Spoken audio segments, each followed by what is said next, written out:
first of the play-in games begins tomorrow. The top seeds for the tournament going to Duke, Houston, Florida, and Auburn. Meanwhile, tomorrow's games in the play-in round are for the South region seeds, Alabama State and St. Francis for the 16 seed, and San Diego State taking on North Carolina for the 11th seed in the South. To the ice, the Buffalo Sabres are in Boston tonight, taking on their division rival in the Bruins. Both teams in their last 10 games, a record of 3-6-1. The Sabres will see former defenseman Henri Jokiharju for the first time since he was dealt by Buffalo to Boston at the trade deadline.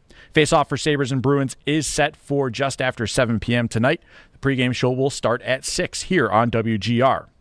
Over to football, the Cincinnati Bengals signed wide receivers Jamar Chase and T. Higgins to 4-year extensions. For Chase, it totals $161 million. As for Higgins, the total is $115 million. Chase's $40.25 million cap hit is the largest for a non-quarterback in the NFL.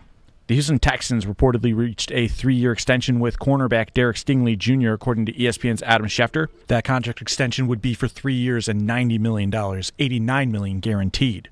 To golf, Rory McIlroy beating J.J. Spawn in a playoff to win the Players' Championship at TPC Sawgrass. It's the second time that McIlroy has won the Players, having done so back in 2019. That's your Paddock Chevrolet Sports Update. Paddock Chevrolet celebrating 90 years of business. I'm Derek Kramer for WGR Sports Radio 550.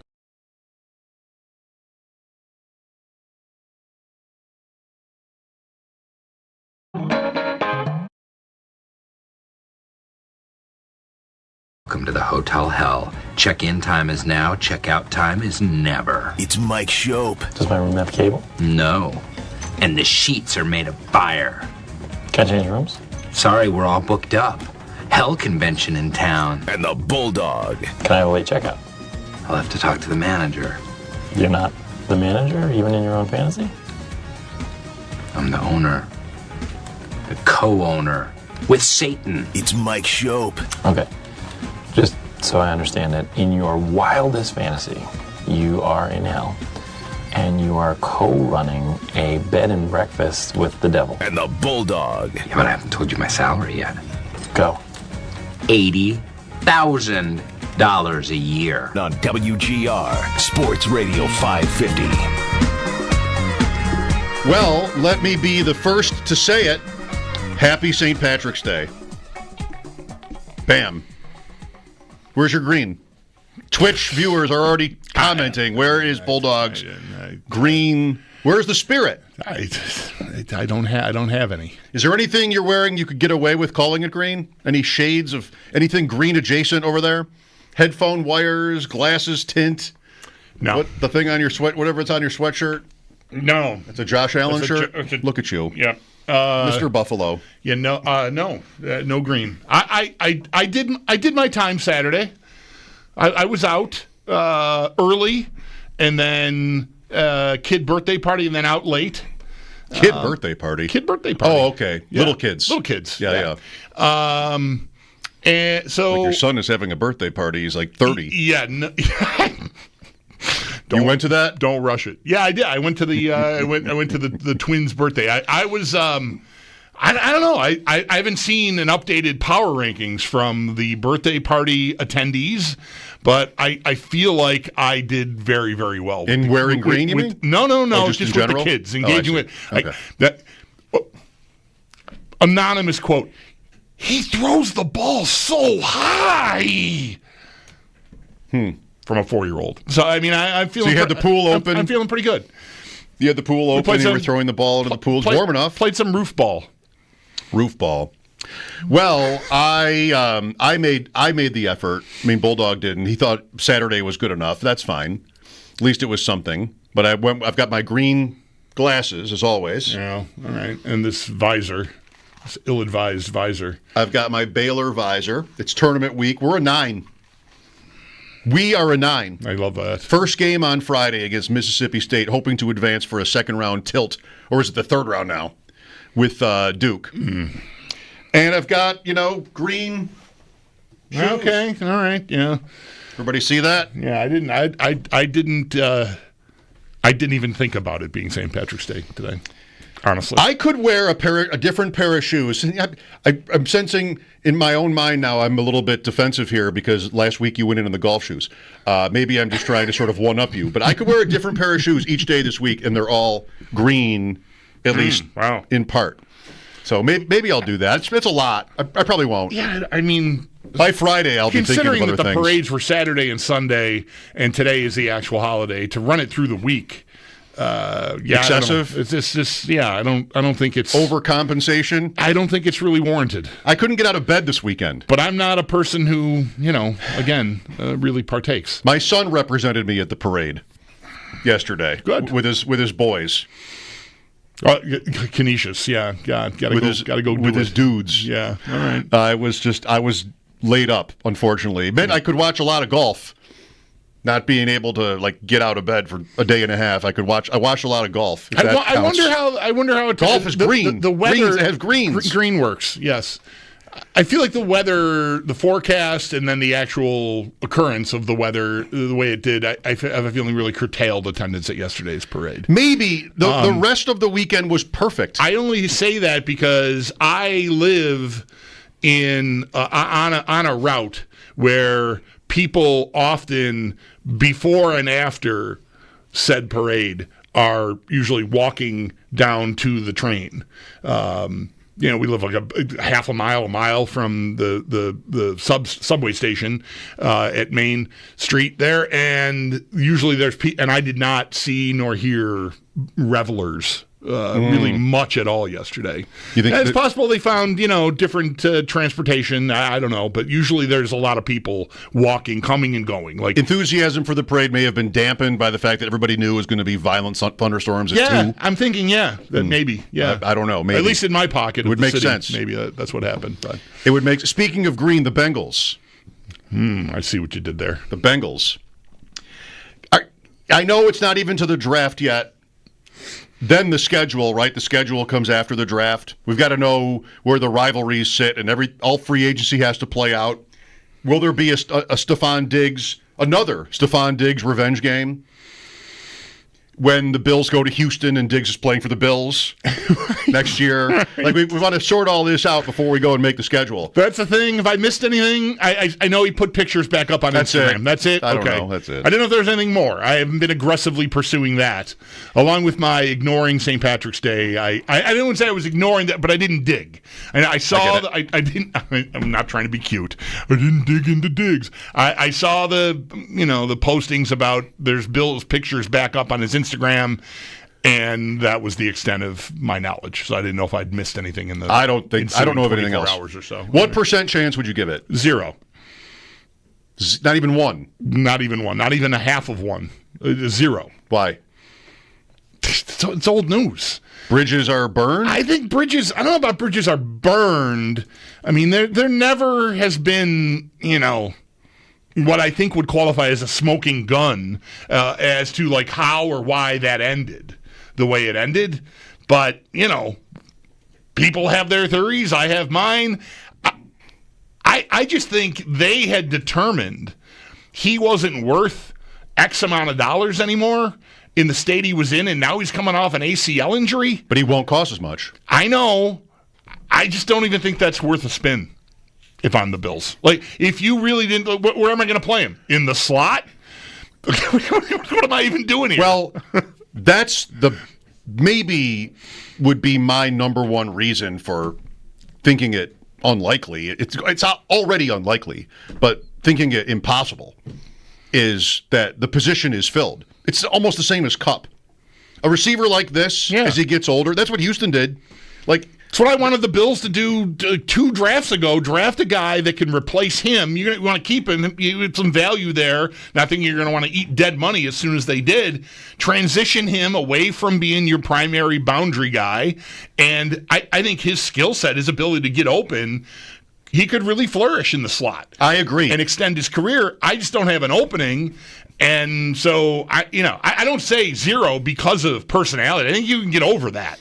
If they thought he could help them, they'd find a way to get over whatever their end of that was. And same for him.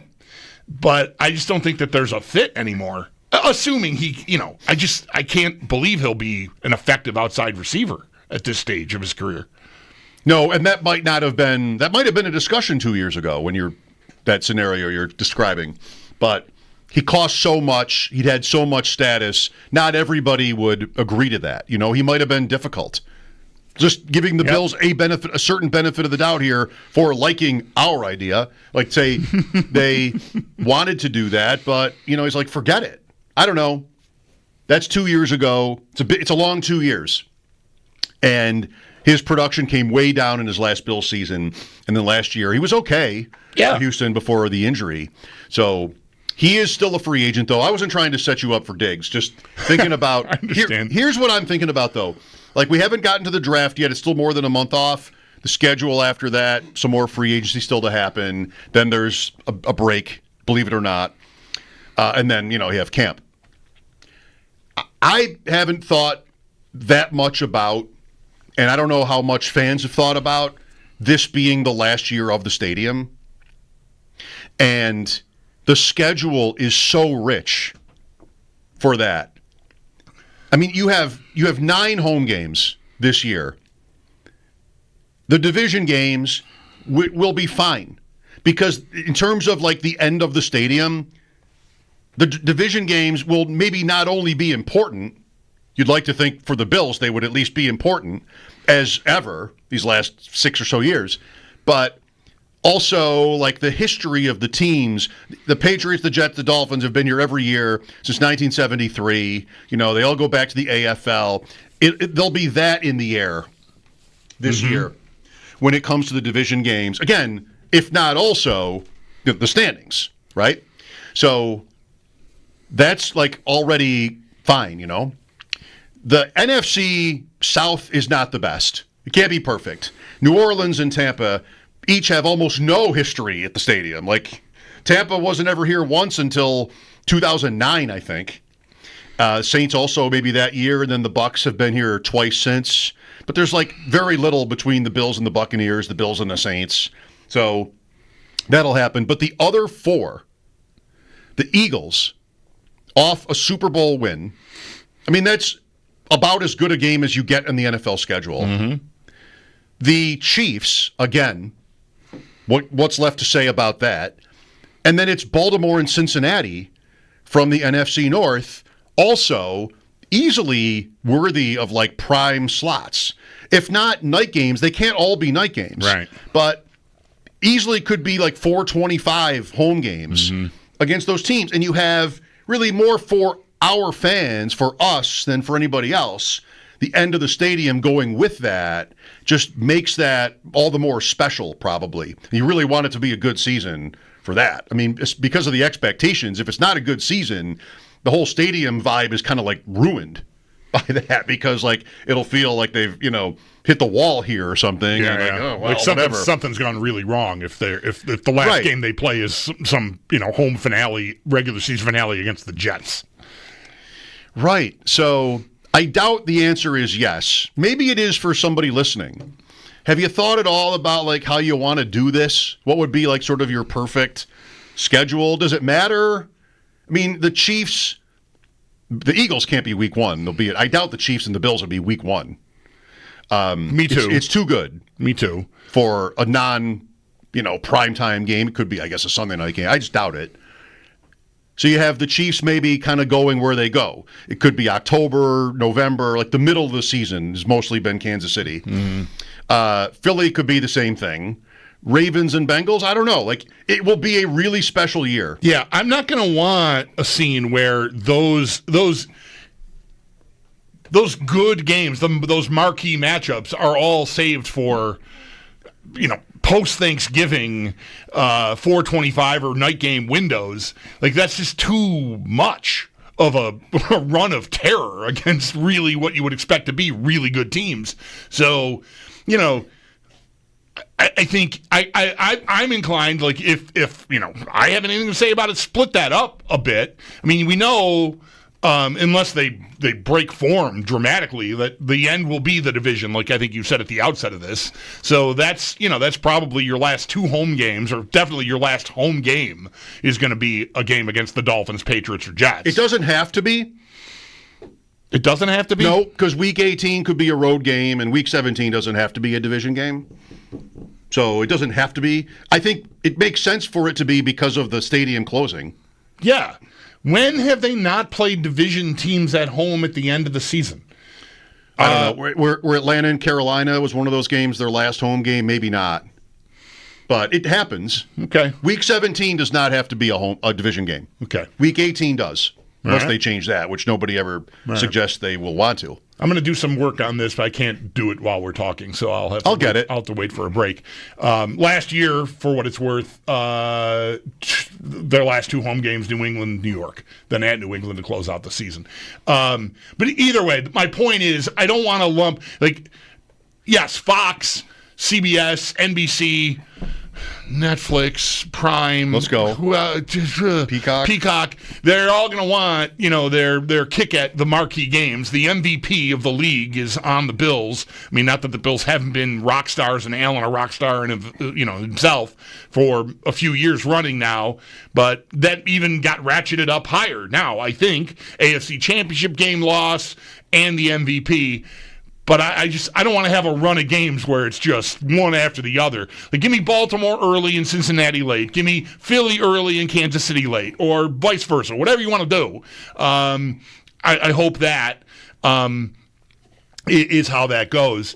And no, I haven't really, until you brought it up. The most I've thought about it, I guess, would be the sort of nodding in agreement with anyone, and I've seen a few people that I follow assert this is a year to get the 1 all the more. Get the 1 seed so you can finish up at home with a chance to go to the Super Bowl. What a perfect way to close the stadium down. And so that's not something we can, the schedule makers aren't going to do that for us when the schedule comes out in May. Give us the 1 seed? Right, give us the 1 seed. They're not going to do that? There's no chance? And arrange who the games are going to be. I'm assuming no. I think that would be unprecedented. So Can you imagine? Oh, I'm sorry for even thinking of this. Uh-oh. Well, what you say is right. That's the best case scenario. Right.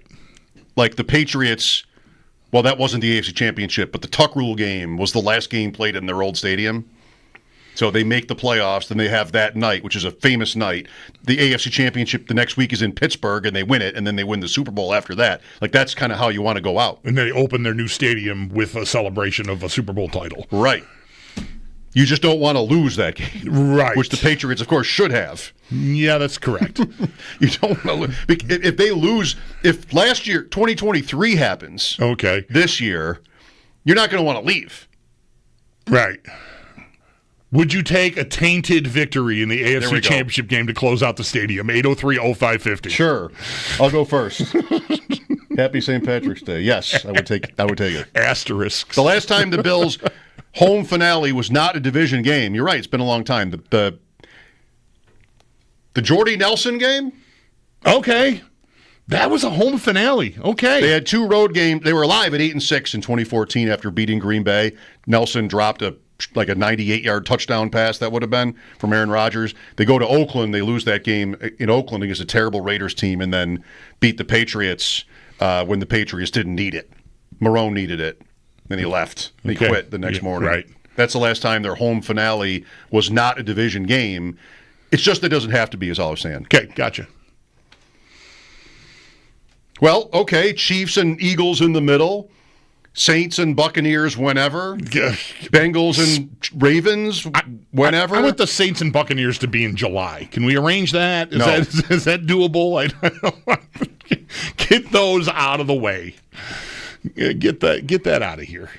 Although you're right, they did play Atlanta and Carolina that one year a few years ago, pretty late in the season at home. And they had they had New England. They had one more, yeah. Was that Hamlin? Maybe after the 2 home games, then Hamlin, and then New England? Nyheim Hines, maybe? No, I think I don't remember now. 22? I think that was before that, but I could be wrong. I'm on it. You're right. It was not that year. It was the year before that. The year before that, 21. Okay. I just think it's really great and it was Chase and Higgins that reminded me of this. And maybe there will be other things that remind me of this again over the course of the offseason. But I think it's really great that the Bills, should have an excellent team, of course. And maybe that's not a coincidence for when the stadium thing kind of came to life. Allen happened first. Without Allen, is there a stadium? I don't know. But without Kathy Hochul, without Allen or Kathy, which is 8:03. We're done with Bulldog's question. Which is more important. But it's really great that they should have a great season where the drama builds and we're talking about the end, but also a championship maybe. Like, you want that. And then you've got 4 absolute marquee visitors, plus your division rivals that go back forever with them, and the Saints and the Bucks. Poor Saints and Bucks, but that's as good as you can do. Like, Ravens, Bengals, Chiefs, Eagles, would that even maybe be the top 4 in the entire NFL for this? With Philadelphia having just one. Yeah. Dallas is Dallas. San Francisco, although they both were kind of just here. But who else in the AFC? Pittsburgh? No. Who else in the NFL? And Pittsburgh's historic, but they're not the marquee that those other teams are right now. If the challenge was top 4 conceivable Bills home games next year with everything baked in, who comes in above any of those 4? The Lions, maybe. The Lions. Maybe. I really think that's it. Over who? Philly? No, man. No, I don't think I would say it. I mean, based on last year, Cincinnati, but that could flip back very easily. But Cincinnati, there's a lot with Cincinnati. There is. There's 3 playoff losses. I want to say a rivalry. Yeah, I think so. They're definitely in our hair, even though they had a bad year. There's 3 playoff losses. The Bengals, what this one thing last night does is sort of okay, well, that didn't blow up. We would have liked it. Even if Cincinnati wasn't even a playoff team last year with those guys on the team and all healthy and productive, to say the least. They're a little bit dangerous, and you might have thought, you might have hoped that it would just blow up. I've been thinking it was going to come apart, and now today, on the heels of them getting the 2 receivers signed together, there's, they're probably going to get Hendrickson done too. Well, I mean, what a ride that's been, right? At the Combine, we're going to get everybody done, highest paid non-quarterback in league history, yada, yada, yada. Then a week later, it's like, how are we ever going to get all of this done? And now another week has gone by, and maybe they will actually get all 3 of those done, which is incredible. Their timing's terrible. Everybody is saying it. I mean, them waiting on Chase and Higgins has cost them, I don't know, $10 to $15 million in cap space year over year here. Each. It's insane. Maybe. That they went, but they did get it done. I mean, the fact that it took so long is one of the reasons I was so pessimistic about it ever happening. That they're acting like a team that wants to do it. They're representing that they want to do it, but they haven't done it yet. And the price is going up, and what are you doing? But they managed to get at least those 2 parked safely. We'll see if they get Hendrickson done. Yeah, I mean, it's a team that didn't blow up, and make it easier on the Chiefs, too. Like, the Bengals have beaten the Chiefs in the playoffs, Buffalo, Baltimore in the division. Everybody was kind of rooting for the Bengals to implode. And they didn't. So maybe their defense will be terrible again and you won't have to beat them in January, but I don't know. I think the rule still applies. If you have the elite quarterback, and what do I want for the Bills all the time? And they never seem to really indulge me, but the great receivers, they have the most important things in the sport. So I bet on him being good. We'll see tomorrow. We won't really be able to decide this until tomorrow at 3. I see. With the reverse AFC power rankings powered by Empire Electric. Cincinnati, week 1. It's too good. It would have to be a night game almost. It's too good. It could be a night game. It could. That could be your Monday night opener. Your even Too good. Sunday night. Too good. I got They're all too good. That's the problem. That's right. You can't. That's why I let off with just don't make me wait until Thanksgiving to play all these good teams. Just don't do that to me. Space them out a little bit. Home okay? opener, week 2 against one of them, announcing the last year of the stadium. There you go. Sunday Night Football, Bengals or Ravens, week 2, week 3. There you go. I would say maybe that. What do you think? 803-0550. There's a lot to talk about with the Bills. Friday's news dump with 2 free agent signees being, busted on PED suspensions. How about that little shocker? We will talk to Sal today, and we will have the Sabres tonight in Boston. Pregame with Paul Hamilton at 6. Let me be the second to say it. Happy St. Patrick's Day. Mike Schopp and the Bulldog here at 803-0550. This is WGR.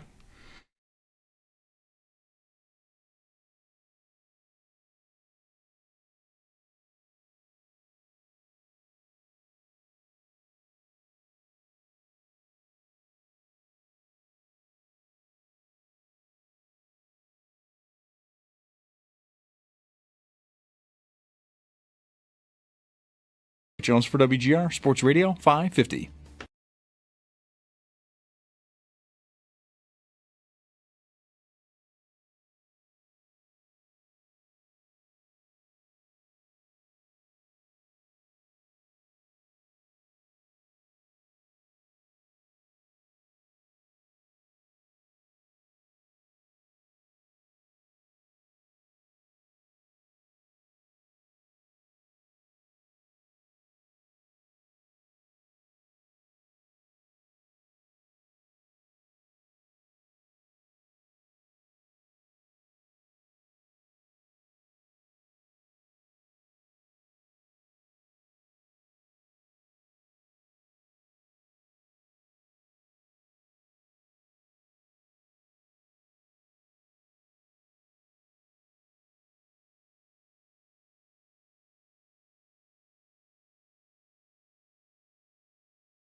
was around this time after we agreed, he got a notice that a PED pending suspension. So he came into my office yesterday. We did not know it when we agreed the other night. So had a conversation, and I give him credit because it's early in the process. The league doesn't even know about it the way that it's done by an independent group.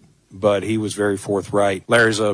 He was Pittsburgh's man of the year. Like, he's a good man. He's played 8 years in the league and never had a blip. You know, that's obviously frustrating for him. And Brandon Beane Friday at his news conference announcing the suspensions of Michael Hoyt and Larry O. Recent Bills signings, as in last week. Nobody knew it. Beane was well into his press conference before, kind of like, oh, by the way, both these guys are going to miss 6 games, and he detailed how it went. Basically said that he wouldn't have signed Ogunjobi if he knew, or at least wouldn't have signed one of them had he known that they both had 6-game suspensions waiting. And he knew on Hoyt and not on Ogunjobi. Which leads you to believe that Ogunjobi is the one that they wouldn't have done, right? I mean, I would imagine even signing one guy, there's some debate about it, whether, it's a third of the season, but you're signing him to a 3-year deal, so you're hoping for a lot of football there. But still, just the optics of it alone, let alone, just not having him for a third of the season, could make you hesitate about it and debate about it. I would bet everyone didn't agree, hey, this is a perfect idea, let's do it. But they did decide to do it. Then when a second guy comes in, like, that's where it just sounds, what are you doing over there? Why did you sign 2 guys that, end up in this same bucket here? It's a very, very tough look, I think. And again, like, I would bet he sounds so calm, cool, collected there and understanding. Man, I'll bet the news of the second one did not land well, because it makes the first decision to sign Hoyt in the first place, knowing it, just look that much more dubious, just by virtue of now I've got 2 guys. If I have the one, okay, we'll just put that over there. It's a special case. We really like this player. I think he's going to really help us a lot. Oh, second guy, what? Now come on. So, just tough. I mean, I'm not here to say they should have walked away from both guys, either guy, really. It sounds like they wanted to walk. If there were a better option out there, they would have walked away from Ogunjobi, is what it sounds like to me. That's their right if they had decided to do that, but they couldn't find a better alternative, so here we are. Yeah. At the risk of sounding like an apologist for him, which I do not think I am, I'm okay. Like, that makes sense, all that. I accept it. I even accept how Beane described Ogunjobi and even what Ogunjobi said about the situation. I can live with it. And part of that is because this season really doesn't get real until well after 6 games have been played, just like last year. I mean, the Bills were 4-2 after 6 games. They hung on to beat the Jets. And then for the first half of Week 7 against Tennessee, they looked rough, but ended up rolling second half of that game and then for most of the rest of the year. So that's when I'm going to need these guys, and I want to think they'll figure out ways to get through 6 games with, like, at worst 3-3 or something, and then you can hit it. Although I don't know that, having said that, these 2 guys make a huge difference. If I'm 3-3 without them, is it because I don't have those 2 players, or is it because, I'm losing on turnovers and I can't get open? If I'm 3-3 without them, I probably got to lean into a perfect record to think about the 1 seed. Well, that's right. That's why, to me, like, I think every time you say it doesn't really matter early in the season, I'm going to balk at that. Because if I'm pursuing the 1 seed, like, every one of these games matters. I can't afford to lose more than 1 game a month.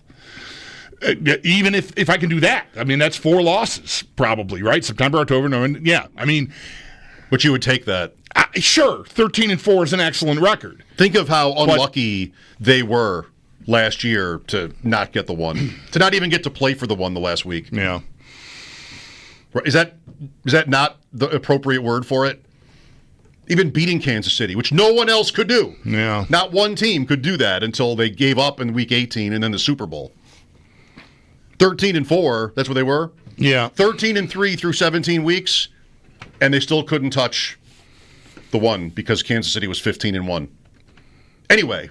Well, so that's what's in front of them. So I'm not willing to donate 6 weeks. As readily anyway. I think that could sting them. Like if they lose, a close game to someone who, they're favored by a touchdown or something. Really, we'll see what else they do. I mean, they've got, the ability to still sign guys, and of course the draft is coming up. But one way to look at what they're doing, at least on their defensive line, which most observers agreed needed attention, maybe even a lot of attention, is they can plug Bosa in for Miller, and then the rest of it's the same for 6 weeks. Which again, they got by. They had a great year with that personnel. Some of the depth pieces will be gone. Jordan Phillips, Austin Johnson, whatever. Maybe that means more of a big role for Dwayne Carter and certainly Bosa here and Daquan Jones is still here. I thought they were maybe going to move on from Daquan Jones. Haven't found a way to do that. So think about this though. They're kind of rolling the same team out there. And how did that go last year? Very well. Without Milano, either the first 6 games, and they lost bad to Baltimore, and then Allen went 9 for 30 against Houston, and they lost on a 60-yard field goal at the gun. So. We're not really disagreeing here. Yes, it could happen, but nobody thought this season hinged on these 2 players who maybe a lot of us had never heard of before last week. Well, that sounds different than 3-3. Right? The way you were talking initially here, they come through that, fine, just have your season from there. Well, you might be shoveling the top seed into a landfill. At that, if you come out of the first 6 weeks 3-3, then you have a hard time getting the 1 seed. Then depending on what goes on around you. Anyway, which is only worth so much. You want it, but it doesn't have to break you to not get it. What I was working toward is how Friday this news came down at 4:00 or something or 4:30.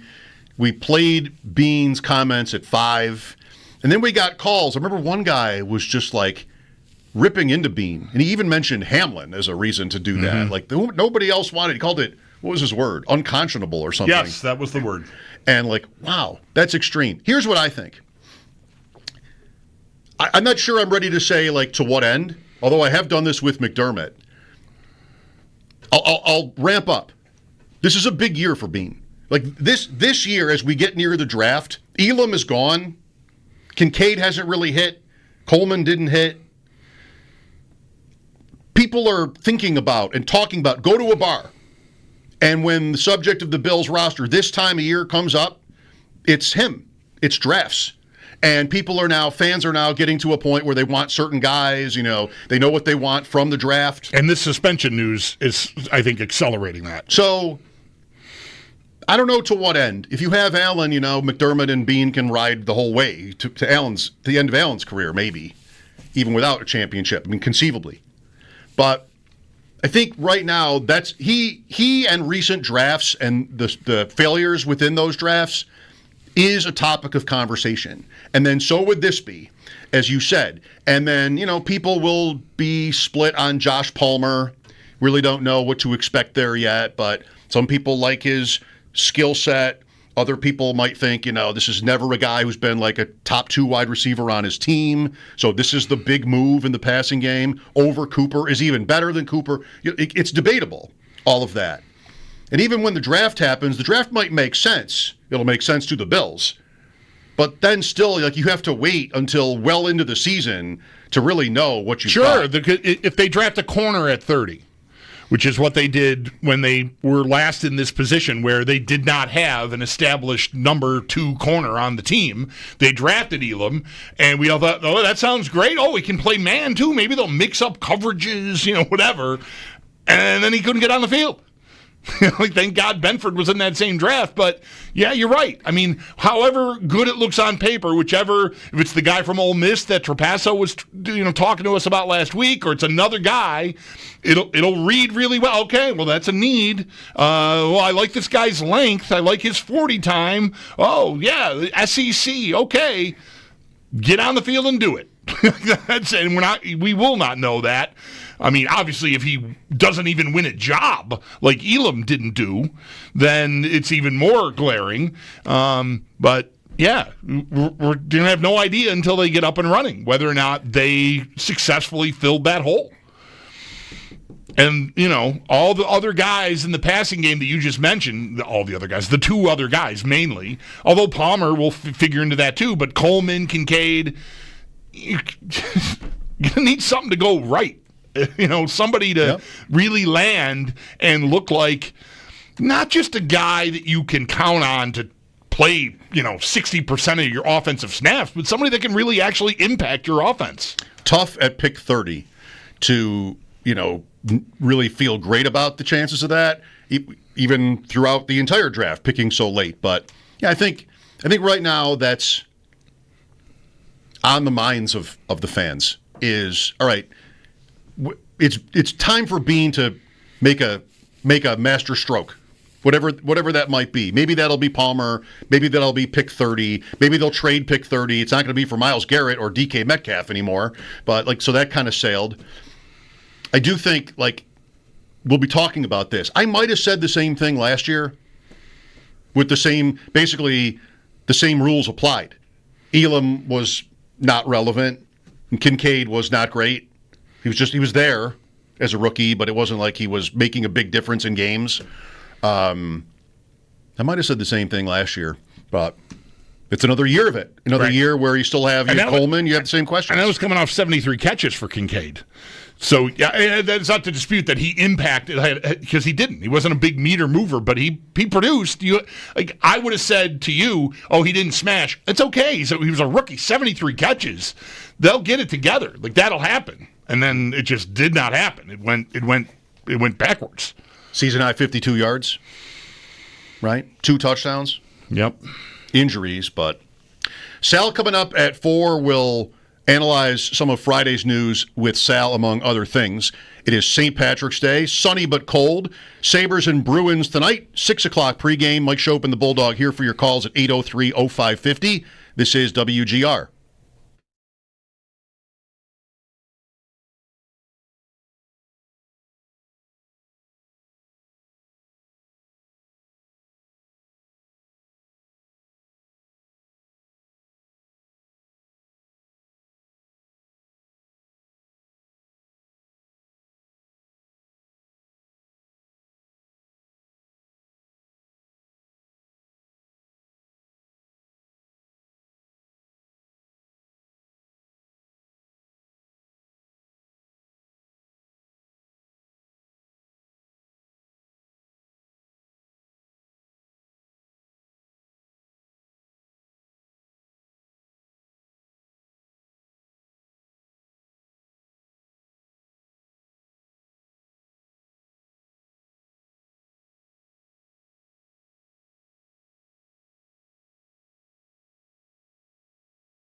Here is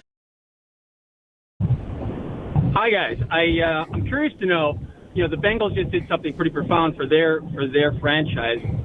Paying 2 top wide receivers, and they kind of have now what we wanted, right? They've had it, but now they've really reinforced it. I'm curious if you guys would rather be them or us moving forward. We are. We've been more consistent, right? We're kind of doing the same thing. We're bringing back what we had last year. They're bringing back what they had last year. They failed miserably. They have no defense. They certainly have a lot more funds tied up now, as do we, right? We might have holes that we might not be able to fill, or certainly dependent upon the draft. So I'm curious if you'd rather be them or us. what's your answer, Lou? I'd rather be us. Okay. I don't want everything in a. I'm entertained, right? I looked at the Bills last year.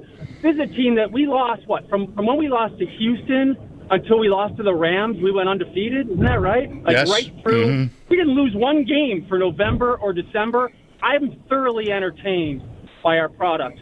I understand the argument that we're not getting the best possibly out of maybe the greatest player we've ever had in this organization, and so there's an argument there. But I think that wide receivers are much more frail to invest in overall. There's a lot of things that can go wrong there compared to spreading the wealth and, maybe hoping that you have some diamonds in the rough. Yeah. I would. Every time a team, I might have to adjust my thinking. Every time a team, Miami did this last year when they extended Waddle and kept Hill, and they still looked. That doesn't last forever. Hill eventually will age out, and they'll pivot. But I always think, oh man, I can't do. I can only afford one great thing at any given position. If I'm paying one corner $25 million, then my other guy better be some kind of a value. If I'm paying one receiver $30 million, then everybody else like that. Defensive end, same thing. The Bengals are flying in the face of that. I'm envious of the receivers. I think the talent is fantastic there. Higgins might have a little bit of a buyer beware on him because he's played with Chase the whole time and he's been injured. So I don't know if I'm envious. I'm certainly envious of the talent they've got at wideout. I prefer the Bills' quarterback to Burrow's excellent, but I would take Josh Allen 100 times out of 100 over Burrow. Just athletically, I just think he's capable of more. And maybe the results tell you a little bit about that. He's capable of doing what he did last year with your name here, largely. There was not even a dilapidated Stephon Diggs anymore. Cooper came here and barely mattered. So they got by, more than by. I mean, they had a fantastic season. They scored a ton of points at a franchise record. I think that speaks to Allen's quality even above Burrow's. But I'd be lying if I told you I'm not jealous of a team that's got 2 receivers that are that good. It's really close for me. Last year, Bengals -3 in turnover differential, Bills +24. Yeah, it was fun to watch them win. It would have been great. You would have gone crazy as a Bengals fan watching that team somehow not miss the playoffs with that offense. It never should have happened. Don't love the coaching there. I've never loved, who would have, the confidence in the front office there, but today's an amazing day. I mean, I don't know what it compares to. You have a franchise where people seem to always expect the worst, and they came down with both guys in one fell swoop. I don't think Higgins is great, but I think he's good, and he's better than almost anybody's number 2 receiver, and I'd much prefer to have their offense than mine. I'd much prefer to have that. I think it's just more dangerous, and, the Bills have been, Allen's been great in the playoffs, but they've lost. So it's close for me. You'd rather be in the Bills division. You'd rather play the AFC East than to play Baltimore and have to go to the wild card if you can't have a better season than Baltimore. So, it's a really good question.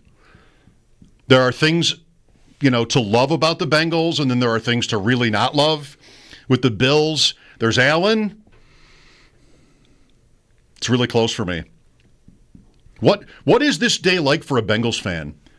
The obvious comparison is when the Sabres signed Christian Ehrhoff. And don't forget Billy Lano. And you just went like, oh my God, we're a real team. And you know how that went. But these two guys have been going to a Super Bowl for them. Yeah. And Chase is like almost the best in the league.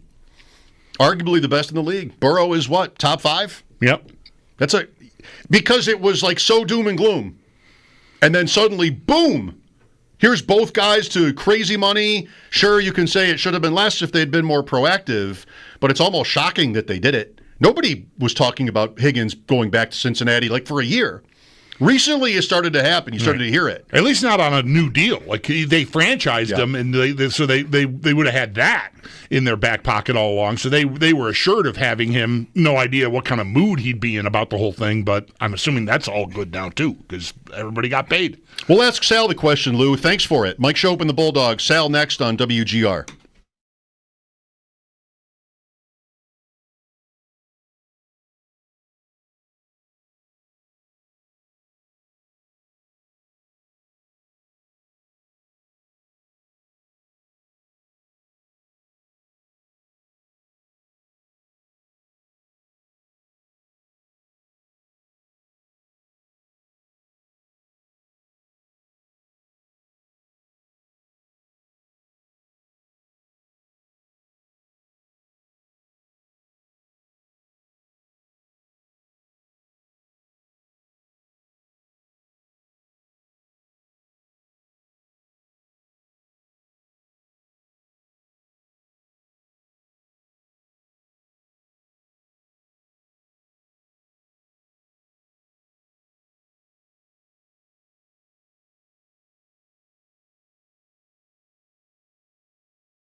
Game night for the Buffalo Sabres is they're in Boston, taking on the Bruins, the first of 4 straight on the road for Buffalo. The Sabres are just one of 4 teams without 10 wins away from home this year. We have to play a better game on the road. I thought the last 40 minutes in Montreal was good hockey. The Detroit game was not good in any sense. We got to simplify our game. We got to take care of the puck better. We got to stay out of the penalty box on the road. That was head coach Lindy Ruff. Buffalo will also see former defenseman Henry Jokiharju for the first time since he was traded to Boston at the NHL trade deadline. Face-off for Sabres and Bruins is set for just after 7 o'clock tonight. The pregame show will start at 6 here on WGR. To the courts, March Madness getting started this week as the top seeds going to Duke, Houston, Florida, and Auburn. The first of the playing games starts tomorrow. Both of tomorrow's games are for the South region, Alabama State and St. Francis battling for the 16 seed, while San Diego State takes on North Carolina for the 11th seed. To football, the Cincinnati Bengals have signed wide receivers Jamar Chase and T. Higgins to 4-year extensions. For Chase, it's $161 million and a $40.25 million cap hit that is the largest for a non-quarterback in the NFL. As for Higgins, his 4-year deal totals to $115 million. The Houston Texans have reportedly reached a 3-year extension with cornerback Derek Stingley Jr. According to ESPN's Adam Schefter, it is 3 years, $90 million, and $89 million of it guaranteed.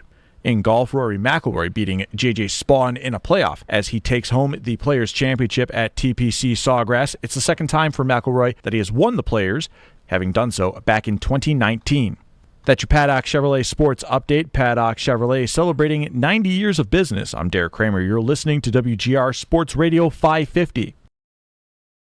Jones for WGR Sports Radio 550.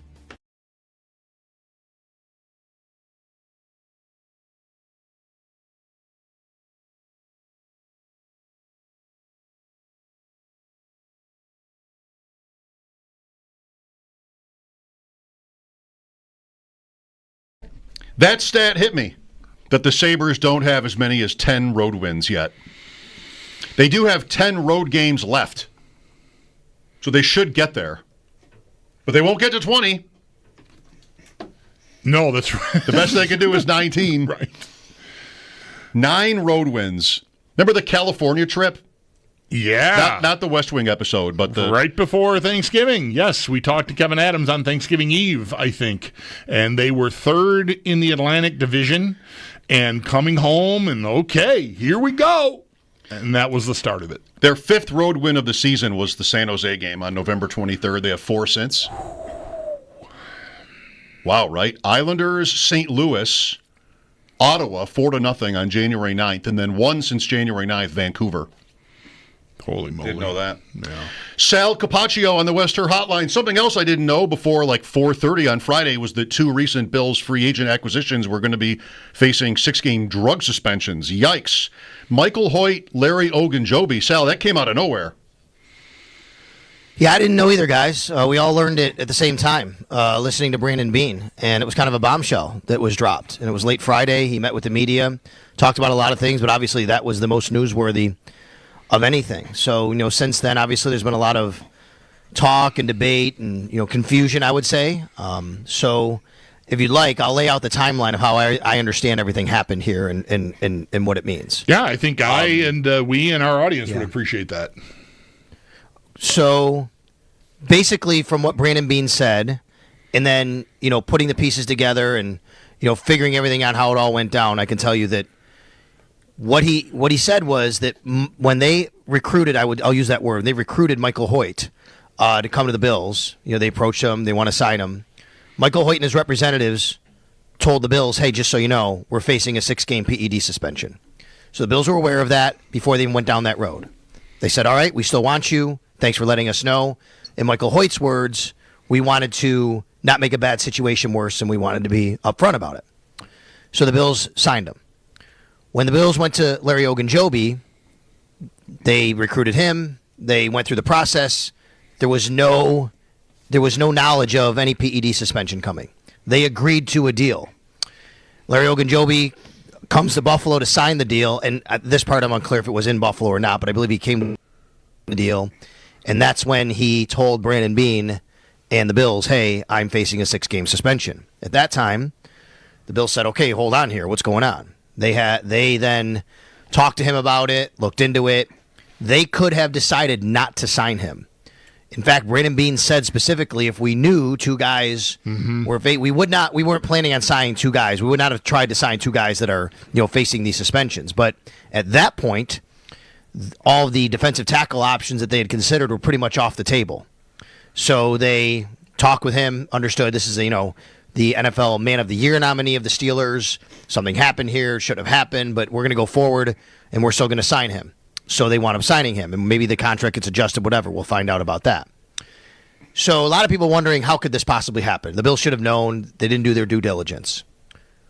What I've learned about how this works is when there's a PED suspension for a player coming up, there is no sort of database or press release or the NFL notifying 32 teams. That does not happen. Because of confidentiality issues and other things, which I can explain, basically the only people who know are the player and his agent, who are going to be suspended, and the team he's currently under contract to. If that player becomes a free agent, it's up to him to say it to the team. And that's what Ogunjobi was by the time they agreed to terms.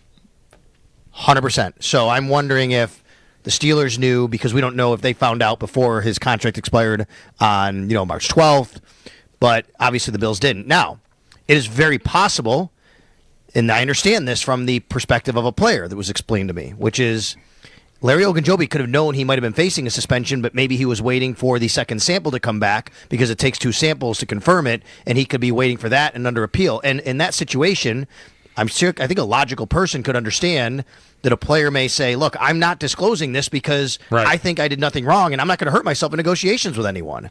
And all of a sudden, if you tell a team, I might be facing a suspension, team backs off on you, and then you were in the right and you didn't do anything wrong, then you cost yourself millions. You have to decide how you want to play it on that side of the ball. So there's a lot to sort through here on how all this went down.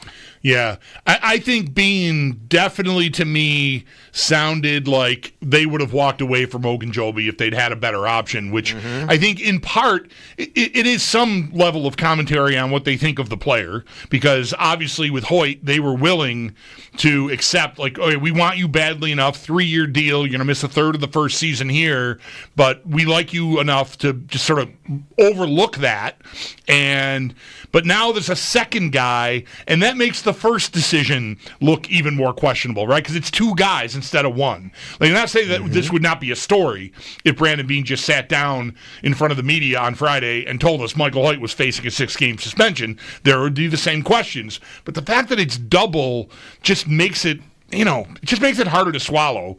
And really, I think is why, as much as they might like what Ogunjobi could bring to the table for them, having a second guy facing that just looks bad. The optics are horrendous. And a second guy who, oh, by the way, plays on the front seven, or they're both in the same spot. Yeah. I mean, this is an area that you wanted to attack to get better in the offseason, an area that they've talked about for a while. And it's not like one's on offense, one's on defense. These are two front seven players. They're two defensive linemen. And I know that, Hoyt can back up and play linebacker, but that's what these guys are. One's a defensive tackle, one's a defensive end, essentially. So now it's two defensive linemen who are going to miss the first 6, games of the season. Now, mechanically, and how this works is in the Bills will get some cap relief from these guys, not playing, and they knew about it before they put pen to paper. But not until the way I understand it, not until the suspensions kick in. So, like, any money that they'll get relief from won't come until September. So they don't have extra money to play around with now. Right. No, so they'll have to count them on the cap as is, in the top 51 count now, as everybody knows. And then once the suspensions happen, that's in September. Now, before then, they will be able to take part in everything the team does. They'll be at OTAs, they'll mini camps, they'll be at training camp, preseason games. Once preseason ends and they have to get down to 53, the Bills will keep 53 players. These guys will go on the reserve suspended list. They will essentially be on like IR. They'll go on a reserve suspended list. The Bills will still keep 53 other players. After 4 weeks, they can begin practicing with the team. After 2 more weeks, the Bills can activate them, and then they have to make 2 roster moves.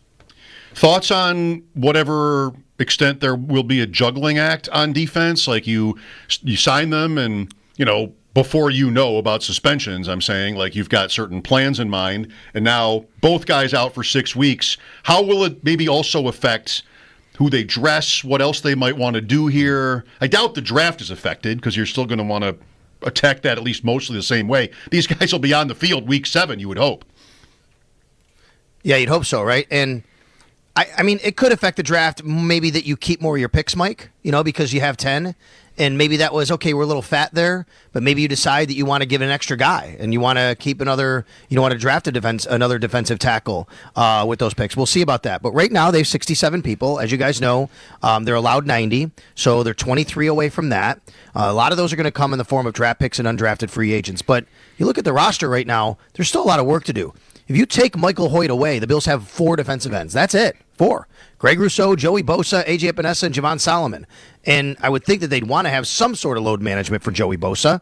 They're not going to put him out there every game for 90% of the plays. So you're going to have to do some work here. Defensive tackle, they only have 5 players other than Larry Ogunjobi, and only 3 of them are actually players that you can say, okay, yeah, these are their main guys: Ed Oliver, Daquan Jones, and Dwayne Carter. Otherwise, it's Zion Logan, Branson Dean, who were on the practice squad last year.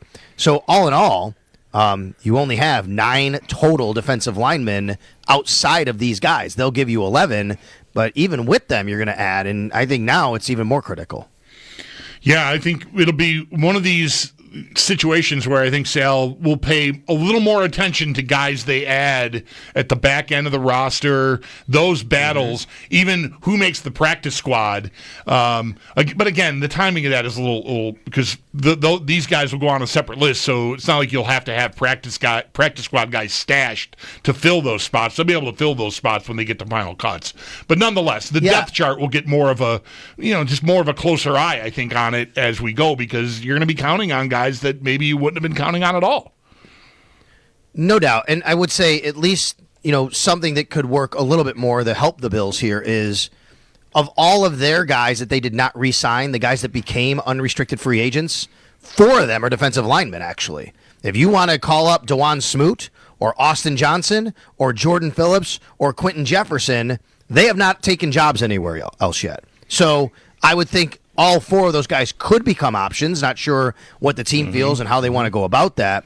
But right now, those 4 guys are still out there. They know your system, and you know them. So maybe those are guys they ultimately turn to come help fill out the roster.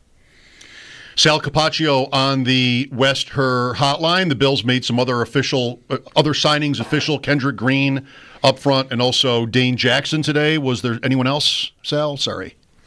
No, that's it from today. Kendrick Green, to me, is really a Will Clapp replacement. Will Clapp went to the New Orleans Saints. I mean, that's it for offensive line. It is.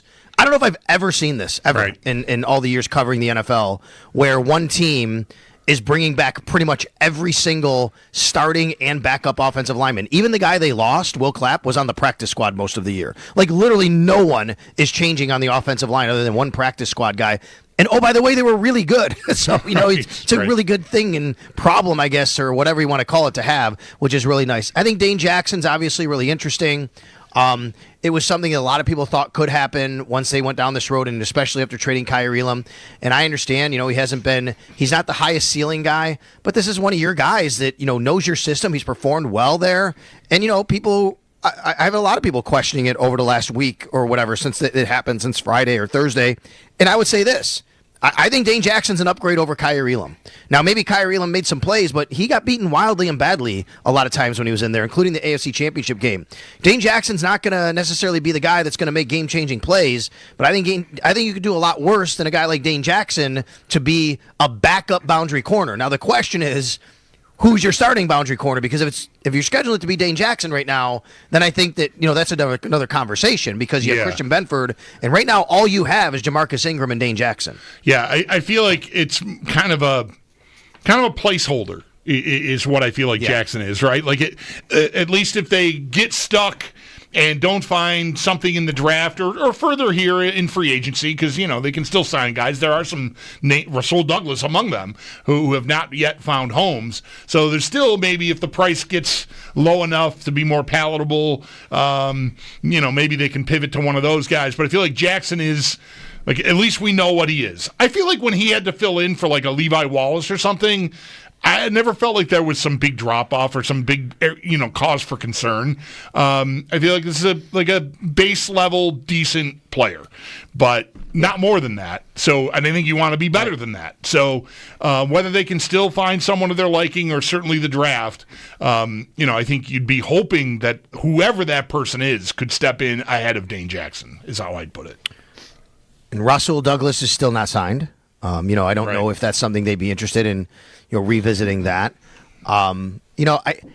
We did the Always Game Day in Buffalo podcast right after that, and Matt Bove posed the question, and I think it's a good question. If the Bills have Dane Jackson instead of Kyrie Elam in Kansas City, is the result of the game different? And I don't know if it is, but it's a 3-point game, and Kyrie Elam, he did not perform well in that game, right? I mean, I think at least that's how you have to look at it. And whether you think it was or wasn't, I just think that you're at least getting a baseline better, floor with Dane Jackson than you are with Kyrie Elam in that situation. Sal, are you shocked by what the Bengals did? Or maybe not? I'm pretty shocked considering the reputation of the team and where most of us thought this was headed, at least with one guy. I mean, I'm not shocked they kept one, whether it was Jamar or T. Higgins. I am shocked they kept two, and even more so the fact that we're hearing that it's possible they could still keep Trey Hendrickson. Right. What happened? I thought, the reputation, it's a lesson in life. You can change your reputation. The Bengals have had a poor reputation for this kind of thing, and when this all started, most of us assumed, well, we know what their reputation is, so these guys will probably get away. They're a little bit like the Sabres, maybe, in this sense. But you can change that by doing this. Yep. But there was also a thought here that they didn't really have the cash, that the Bengals were just, not every NFL team is the same when it comes to being liquid, but I guess they could handle this. They found their way to it, yeah. Well, they apparently departed from their normal way of doing business with guaranteed money, and they're giving a lot of that, and they don't normally do that.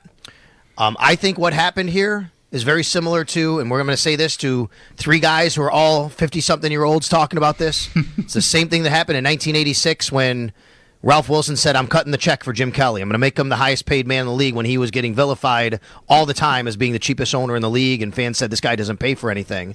And after that, things started to change. It wasn't just Jim, obviously. Then they go out and they make trades and they sign other guys, and you saw what happened, how that team turned out. I mean, at some point, there might be an owner who's getting a little older, and organization that says, we have to change, I need to do this, let's do it.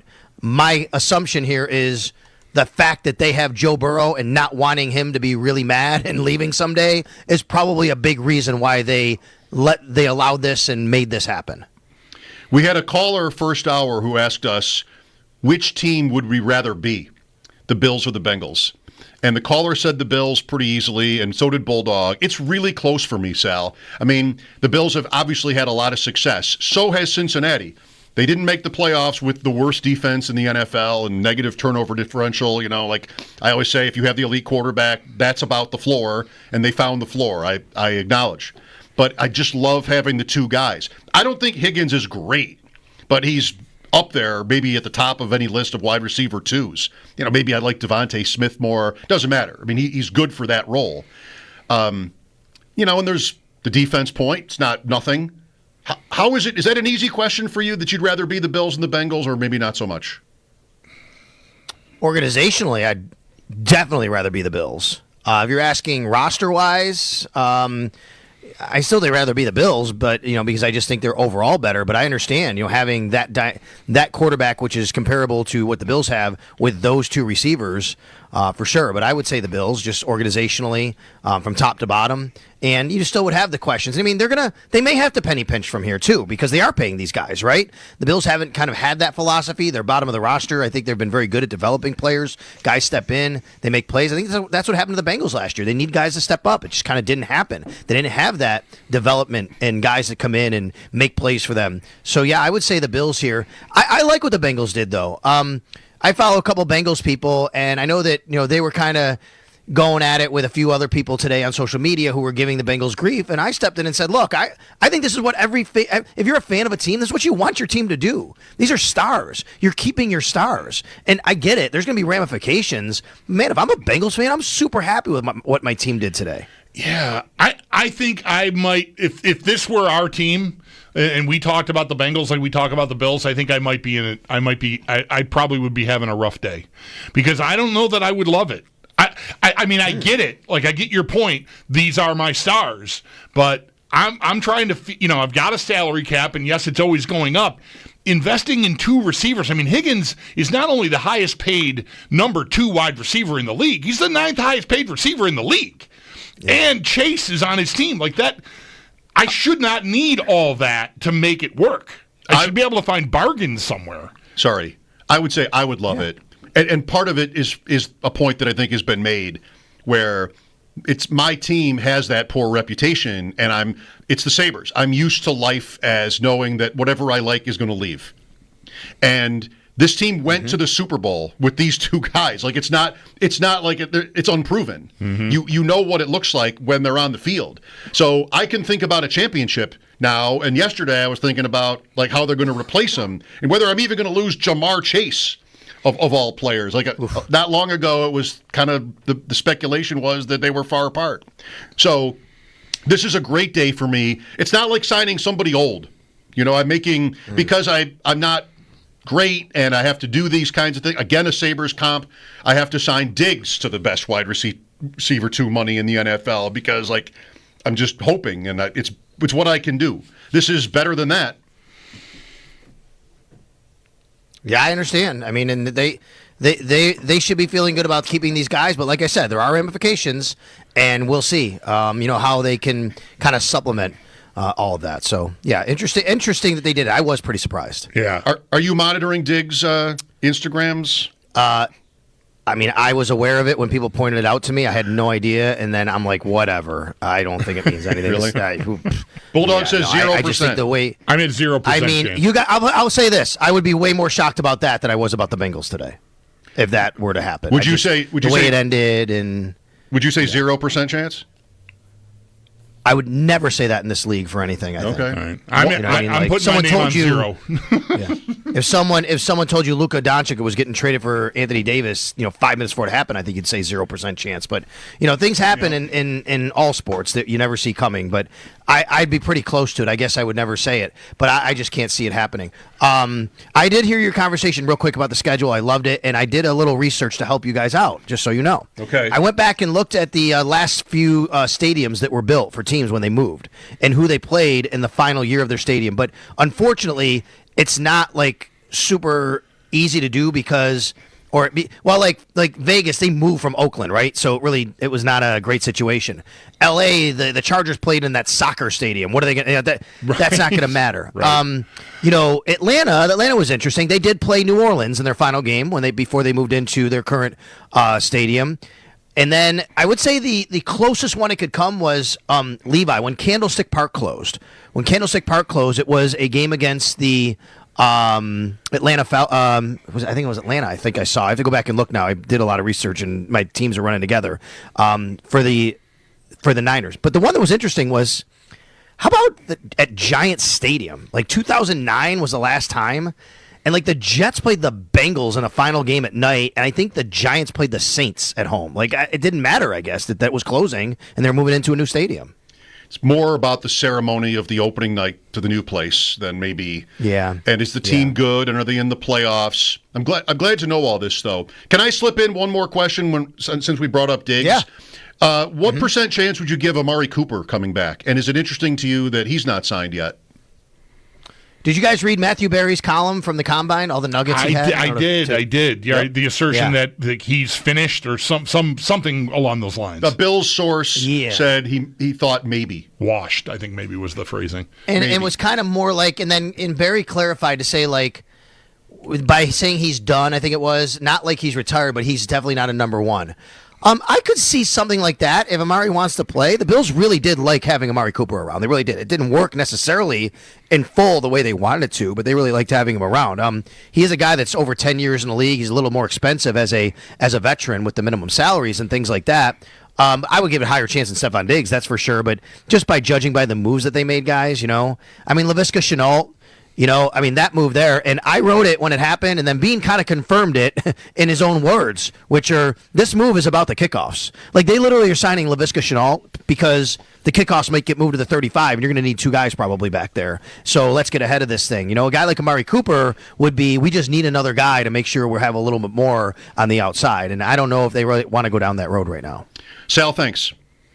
You got it. That's our Sal Capaccio on the Western Hotline. His appearances are always brought to you by New York's only outlet liquor. When you need to stock up, it's the place to buy a case. What's your outlet? Oh, you Sal is all, the schedule. It's just like catnip, as it is for me. 803-0550. The Bills and the Bengals. Interesting to compare. The news on Friday: the 2 players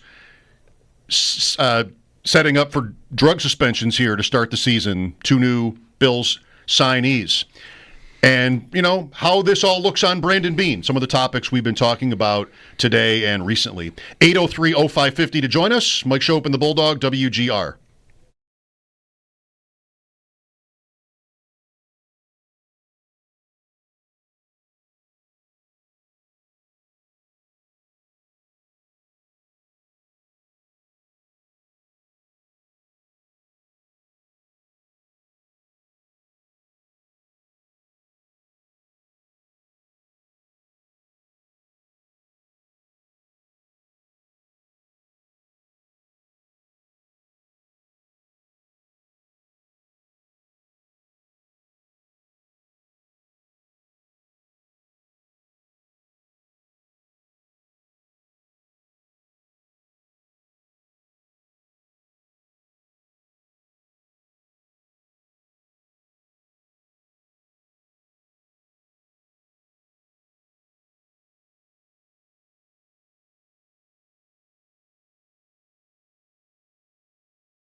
the South Regional, Alabama State against St. Francis for the 16 seed. San Diego State against North Carolina for the 11th seed. The top seeds in the tournament going to Duke, Houston, Florida, and Auburn. To hockey, the Buffalo Sabres on the road tonight taking on the Boston Bruins. Not expected to have Josh Norris or Yuri Kulik for this game. Face-off set for just after 7 o'clock. Pre-game starting at 6 here on WGR. In the NFL, the Cincinnati Bengals signed wide receivers Jamar Chase and T. Higgins to 4-year extensions, Chase for $161 million, Higgins for $115 million. Meanwhile, the Houston Texans have reportedly reached a 3-year extension with cornerback Derek Stingley Jr., according to ESPN's Adam Schefter. It would be for 3 years, $90 million. In golf, Rory McIlroy beating J.J. Spawn in a playoff to win the Players' Championship at TPC Sawgrass. Those are your sports headlines brought to you by Paddock Chevrolet, celebrating 90 years of business. I'm Derek Kramer. You're listening to WGR. Jones for WGR Sports Radio 550.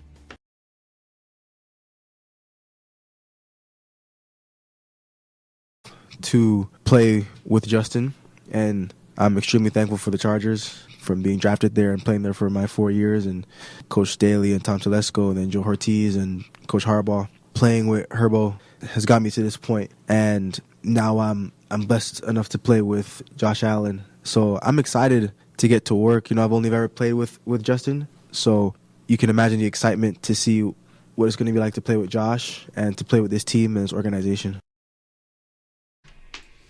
New Bills receiver Joshua Palmer.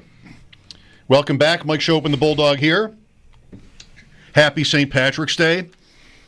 I was laid up Saturday, throwing up. Not good. Actually, I had something written down to discuss about vomiting, but I can't remember right now. Where did I write that? What was it? It was something on the bathroom floor. Yeah, I just spelled it out. Sorry, with projectiles. Ooh. No, please, everyone, please. But today I'm in that day after where when you cough or laugh, it just kills in your midsection. So please try not to be funny. Oh, I won't have any trouble with that. That was funny. I'm trying to just not make it worse. But it meant I got to watch more of this golf tournament than almost any ever. Like when I was single. And it was the British Open in the mornings or something. I'd watch the whole thing. Right. Thursday to Sunday, every minute. But I watched all of Saturday. It was kind of surreal. So I'm in bed from 1 o'clock Saturday afternoon until yesterday noon almost. Almost 24 hours. And that meant with the phone's on the app's on your phone now, TV's on your phone now. So I watched they were on the first hole on Saturday. And I was riveted. The wind, it was so hard for the leaders to just keep the ball on land on Saturday. It was great. I really got into this J.J. Spawn. I'd never heard of him before. But I loved how just chill he looked. And I liked his story. So I like McIlroy as much. Everybody likes McIlroy. Mm-hmm. But yesterday and then Sunday, I didn't get to the point. But I got to a point on Saturday where I wanted Spawn to win. You were rooting for Spawn. Yeah. Yes. So he has that final putt on 18 where the ball goes around the hole and in, which McIlroy had a couple of those yesterday, to take the lead into Sunday. I hardly fall asleep, but I'm just that's what time? That's 7 or 7:30 on Saturday. I'm just so out of it. I'm not even done getting sick. I put baseball on to try to calm me down. And then all of Saturday night, overnight, I wake up. I finally got to sleep 2, 3 in the morning for a few hours. I wake up on Sunday, and I knew this was the case. I turned it on, and they had just started on Sunday. I never basically left my bed, and it was all surreal. The early start really worked for you, yeah. These guys never left the course, yet they're in all different clothes, and the weather's different, and it looks and sounds the same, but everything, it's all different clothes. And, of course, no, they went home. I know. But it just was it was almost nonstop. I'm watching the golf in my bed Saturday, and then I wake up on Sunday. There it is again. They're on the first hole again.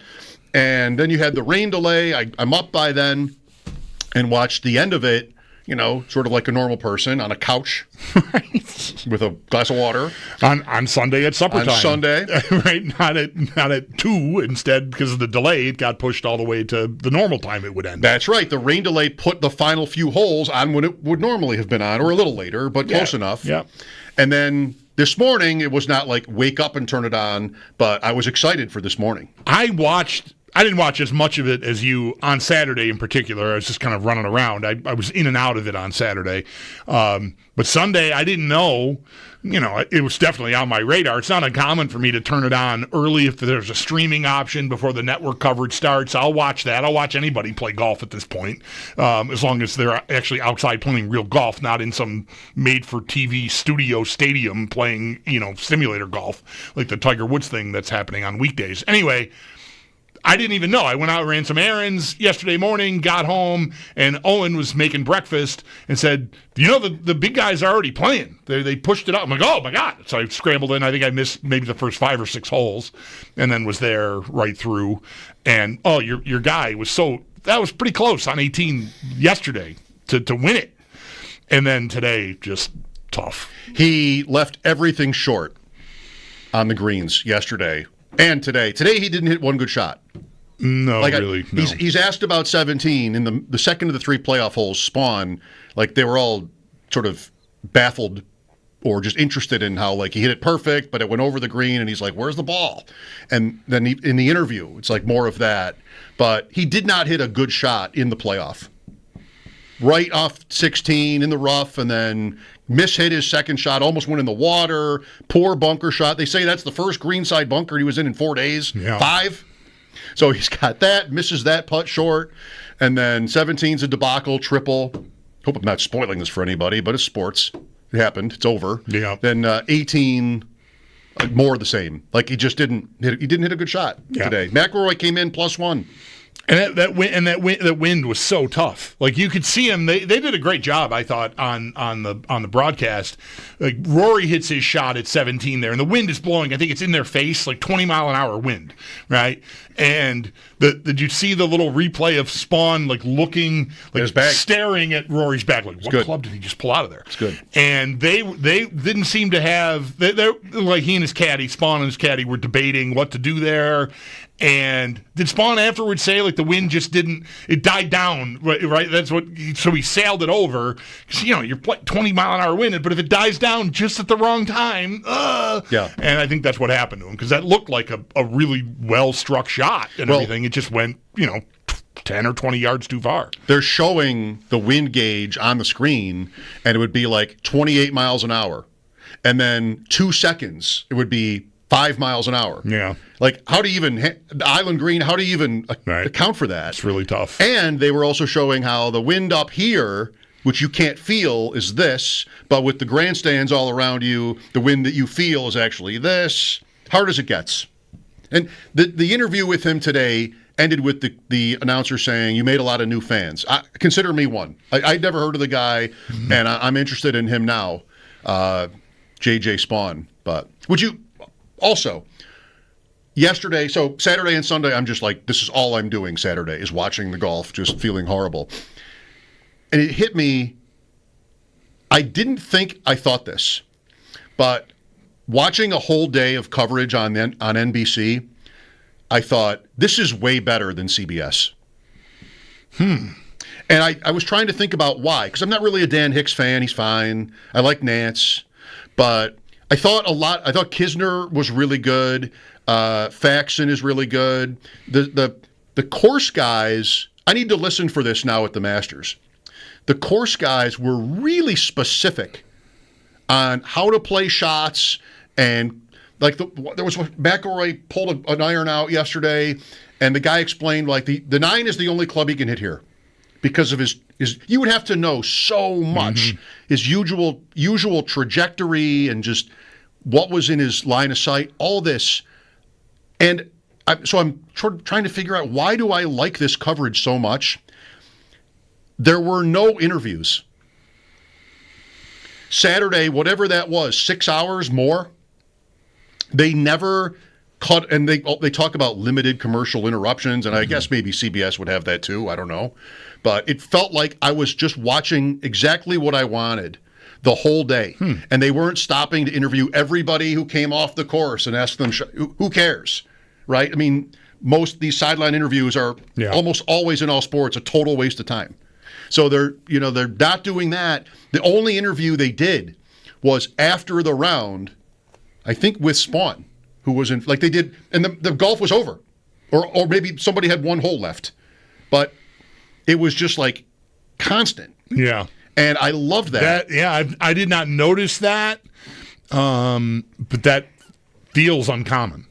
To me, as you're saying it, because there usually is a lot of that. I'll be watching for this now. I don't know it, but it feels like to me they're always going to. Is it Amanda Renner? She's changed her last name. Yes. Balionis. Like they're always going to her for an interview. She's like 10 times in a round. They're going to go to Amanda for an interview. Like, I was enjoying this. Yeah. And some people probably enjoy the interviews, but almost never anything of consequence. Yeah. Put me back on the golf course. The analysis of the shots is interesting. Maybe we get closer to, we get to the majors, and we will be visiting with Brian for those moments with our bet and everything. I'd be curious if he notices what you're observing, and the first thought I'm having here is, I don't know what when CBS has a tournament, I think the early streaming stuff is on like maybe ESPN. When it's NBC, you've got, of course, Peacock is their streaming wing, but you've also got Golf Channel that's affiliated with them. I think you've just got more boots on the ground, like day to day, round to round, that you might get more insight. Whether it's the actual A-listers that are on that broadcast on Saturday and Sunday on NBC or not, just in-house, they've got, I think, more. They're around more, I think. You know what I mean? Whereas the CBS people, I think, just sort of fly in for their, hey, okay, it's time. Whereas Golf Channel, they're just following these people around. Like, I'm hypothesizing. I have no idea. I didn't even notice it. But maybe that's why that appealed to you. Like, I don't know. Maybe. Would make sense, I guess, if it's true. I mean, this tournament was a 10 out of 10 for me. It's such a great golf course to watch. I mean, it was close. And you had underdogs. You had McIlroy, sort of the one great player in the mix there. Scheffler didn't have a great week. They were all sort of flummoxed by McIlroy puts a smile on when he can't figure out a shot, which is one reason I think people like him. There was a spot on Saturday, I think, where I was out and looking at the leaderboard and was just kind of like, other than Rory, what is happening here? Yeah. Who are these people? But that doesn't mean it wasn't competitive. It's just that it wasn't a lot of familiar names to me anyways. No, right. And I came to enjoy that. Spawn is one. Batia is one. I came to enjoy that about this week. Scheffler threw a ball in the water. He threw his club. He barely missed his final putt yesterday and then tapped in. Is like sort of symbolic for the week. And he gave this really sarcastic gesture either to his caddy or to somebody. It didn't look like to the fans. Just like, come on. You can't win every year, buddy. Yeah. Get to know losing in the Players' Championship for once, buddy. He'd won 2 in a row coming in. I know. Just chill. I loved all of it. I wish if I'd felt better, I wouldn't have watched it. I would have been up going to St. Patrick's Day parties or drafting or something. I was too sick to draft. That's funny. That's how it was. Very ugly Saturday. Stomach. Anyway, so now you know that. Mike Schopp and the Bulldog here. We'll look for your calls again as we continue towards 6 when it's time for Sabres pregame, Buffalo at Boston. Mike Schopp and the Bulldog. Happy St. Patrick's Day. This is WGR.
advice.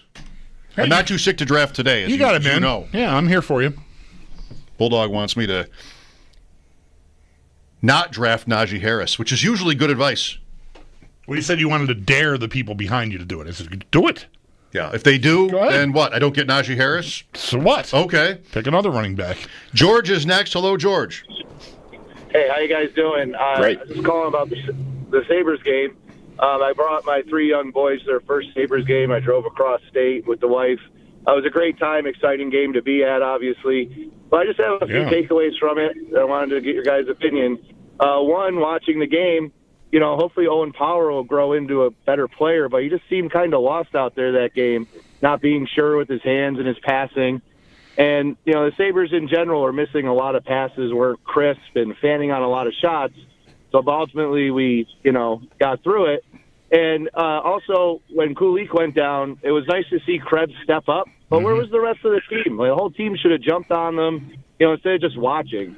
And lastly, probably the biggest reason for my call is that, I don't like seeing Jack Eichel get booed, especially since he didn't force his way out, because the Sabres wouldn't let him get the surgery that he wanted, that Las Vegas ultimately did, and he goes on to win a cup with it. And I just don't think it's a good look, because he's not the one that forced himself out. He would probably still be here if the management and ownership let him get his neck surgery. I tend to doubt it. Yeah, you're entitled to that, and you might be right, but I'm with Mike. I think the neck surgery was a mechanism to help ease his way out of here and give a person like yourself a reason to not be as down on him for wanting to leave.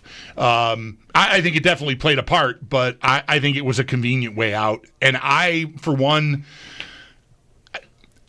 I don't think I would feel as bitter toward him. And this is lessening with time. That's how it goes. For wanting to leave here because of my opinion of the organization overall. I didn't agree with their stance on his surgery at all.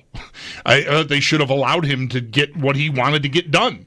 But they didn't, and they drew their line in the sand. I think it was how he handled himself when he came back that is the sour taste in my mouth. More for me, anyway, just me. Because I'm not one who stands up and boo at every guy that comes in to town after they've left. But he was a baby when he came back here. And that still resonates with me. Like, I thought he told you all you needed to know about, at least at the time, who he was and what he was about. Because I thought he handled himself like a child that first time back. I know it's hard to come back to a place that you had hopes and dreams of doing great things in and get booed, but that's sports. And he handled that like a 12-year-old. Which is only a little bit younger than he actually was. It's significant, more than a little bit, but sometimes you have to learn that. But yeah, I mean, that was all to be expected, his getting booed, and I like Power. I don't know. Power because he's 101 and it's what he's not. Even Dahlin for some, it's like what he's not. Holy cow. I mean, Dahlin is elite and Power's good, and I just hope that they go forward with those two guys and not Byram, who I think is easily exposed. I think if you take Byram away from Dahlin, you've got a poor player. That's looking more and more true. Dahlin had of the two guys, I would say Dahlin had the weirder game on Saturday. He had a tough afternoon. Sorry, $5 fine. But, of course, got the big goal to tie it late, and, but I thought he really struggled on Saturday. I would say even more so than Power, but that's just me. He made up for it. Yep. Scoring late. Thanks, George. Getting connected with the fans brought to you by Northtown Kia, Western New York's #1 Kia dealer. Shop online at northtownkia.com. Back after the update here on WGR.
Game night for the Buffalo Sabres is there in Boston, taking on the Bruins, the first of 4 straight on the road for Buffalo. The Sabres are just one of 4 teams without 10 wins away from home this year. First couple shifts, I think we have to get to our game really early. We can't let them get the lead. We have to put pressure on them right away. I think we've been really effective at home, and like you said, we got to bring that momentum and that energy on the road with us. That was Sabres winger Alex Tuck. Buffalo will also see former defenseman Henri Jokiharju for the first time since he was traded to Boston at the NHL trade deadline. Face-off for Sabres and Bruins is set for just after 7 o'clock tonight. The pregame show will start at 6 here on WGR. To the courts, March Madness getting started this week as the top seeds going to Duke, Houston, Florida, and Auburn. The first of the playing games starts tomorrow. Both of tomorrow's games are for the South region, Alabama State and St. Francis battling for the 16 seed, while San Diego State takes on North Carolina for the 11th seed. To football, the Cincinnati Bengals have signed wide receivers Jamar Chase and T. Higgins to 4-year extensions. For Chase, it's $161 million and a $40.25 million cap hit that is the largest for a non-quarterback in the NFL. As for Higgins, his 4-year deal totals to $115 million. The Houston Texans have reportedly reached a 3-year extension with cornerback Derek Stingley Jr. According to ESPN's Adam Schefter, it is 3 years, $90 million, and $89 million of it guaranteed. In golf, Rory McIlroy beating J.J. Spawn in a playoff as he takes home the Players' Championship at TPC Sawgrass. It's the second time for McIlroy that he has won the Players, having done so back in 2019. That's your Paddock Chevrolet Sports Update. Paddock Chevrolet celebrating 90 years of business. I'm Derek Kramer. You're listening to WGR Sports Radio 550. Jones for WGR Sports Radio 550.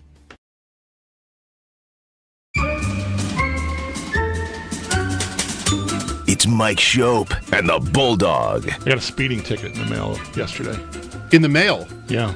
I think I'm going to just ignore it. It's Mike Schopp. Where was this? Spain. And the Bulldog. I think if I just lay low, I think I'll get away. But I get a little jolt of energy when the pools come out today and the brackets. I want to look at it and, look up some people to find out what they think. And it also, every year, annually, that's what annually means. It's the worst. Slow down. I think it's the worst complaint in sports. What is the worst complaint in sports? The one you have the least time for, that you just cannot stand to listen to. You have no respect for it. For example, pass interference in football. Oh, that should have been pass interference. Yeah, maybe. Okay. Or that shouldn't have been pass interference. Or it shouldn't have. Yeah. Those are worse. That one's a better complaint, I think, because I think it really needs to be pass interference for it to be called. But, he grabbed him. Happens all the time. You're right. Not wrong. Yeah. Happens all the time. I don't have, my life's too short for me to get super bent out of shape about a flag that was not thrown for pass interference. Gotcha. For example. I think the worst complaint in sports is when a team does not make the tournament and, their politicians get involved. Like in West Virginia today. Right. Yeah. I just think you could not look more ridiculous, I think, in sports than, listen. Well, that's barely sports. I mean, it's sports is what generates, but it's a politician trying to curry favor by glomming on to sports. So I'm balking a little at sport. It's not a good comp. It's not exactly. It's politics meddling with it because, someone might remember this at the ballot box next year, so I'm going to go stick up for my guys. Great. Thanks for coming. Yeah, what a waste of time. Yeah. And money. But the point of the tournament, yes, it's to make money. That's the reason. I past that. Competitively, the point of the tournament, while making room for very small, relatively obscure schools around the country that realistically have no chance of winning the national championship. That's kind of part of the charm. We like those teams being in it. Nobody wants to shorten postseason tournaments and get rid of all those. Usually, we're not hearing that. Get rid of all the 16. No, right. That's part of it. Once in a while, they compete, even win. And those are the games we remember the most, and that's fabulous. Allowing for that, the point of the tournament is to decide who is the best team in the country, or if semantics, crown a national champion. Who is the best team in the country over these 3 weeks? I don't think it's contradictory to say, to qualify that, and then to say, if there's any argument, your team was not one of the best X number of teams that are the actually best teams here, again, apart from the teams like that are 16 seeds in those. I hope I'm not trying too hard as I say all this. If your argument is that you were left out of that, I don't want to hear it. You lost too many games. I'm sorry. Tough. The idea is national champion. And you're this mediocrity in a big conference, and you think you got jobbed? Stuff it. That's like the worst complaint in sports. But if we're talking about, well, what is it, rearranging the chairs on the deck type of thing? Because West Virginia and North Carolina is the flashpoint of this conversation for this year, right? I think so. That West Virginia didn't get in, thus the politician is, whatever they think they're doing there. And North Carolina, isn't there the AD on the selection committee? So you've got like smoking gun type stuff. North Carolina is no more equipped to win the national championship than West Virginia. I don't think they are anyway. They're more famous. Well, yeah, they're more famous. So definitely more. But West Virginia is neither Coastal Carolina or somebody or Valpo. Like they've had their moments in big time college athletics and even in basketball. I'm not aggressively following any of it, but it does look at a very casual glance, at a casual distance, like West Virginia maybe has as good a beef as you could have in a situation like this, but neither of them is going to win anything, I wouldn't think. Here's the comparison to, I agree with that. Here's the comparison to the officiating. Or maybe it's a better comparison to if somebody runs up the score on you, and one person complains. See, this is another one for a list of complaints that maybe suck. Bad form. That late touchdown, throwing with the 2-minute warning with the lead. I'm so glad you brought this up. Did you know basketball this year, it's the first, both in the NBA and in college, it's the first time that I have become aware of a late dunk being a problem. No, I didn't know that. I can't. It was Cleveland and Toronto, maybe. I think it was a month ago. I remember you were away. It was whenever you were on vacation last, because I even wrote it down in my notes. Tristan Thompson was playing for Cleveland. They were blowing out Toronto. I think I have it right. He's from the area, maybe Brampton. I don't know, but he's like from suburban Toronto, and the Cavaliers were killing Toronto, and he got like a clean look at maybe the last action in the game was him having a huge celebratory dunk. And everybody got and it was just like kind of universally accepted, at least to my eyes and ears, that, oh, that's bad. Respect the game. What are you doing? You didn't need to do that. You're rubbing it in. And I'm like, to myself thinking, it's basketball. I'm up by 28, and I got a clear look at it. Like, of course I'm going in with the double tomahawk reverse jam, because there's no repercussions if I screw it up. We're killing you. I just had never heard that. No. Okay. And it happened in college recently, too. The teams had to be separated on the floor because, and I don't remember the participants now, but it was more recent than this Cavaliers example I'm citing. And it was, again, like, oh, respect the game. What do you do? And it's the first time, I don't aggressively follow basketball really that much at all. But I had never heard that before, ever, that's a problem.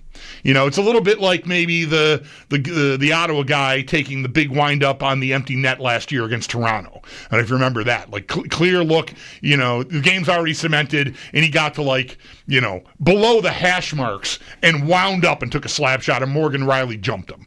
And hockey defended Morgan Riley. Oh, you got to respond to that. Oh, okay. I'd never heard that before, but I get it. I also never seen someone walk in with an empty net and crank a slap shot from 6 feet away. That was the objection? That was the objection. Too big a windup? Too big a windup. Just guide it into the net. You don't need to do. But, it's a rivalry, and we like that, I think. I don't know, this thing in basketball with the dunks I had never heard. And so it was news to me, and I get it theoretically, but if I got a chance to jam it, I'm jamming it. I don't know. What are we doing here? Well, I didn't know any of that, but we can use a basketball play instead of a football play for what I was going to say.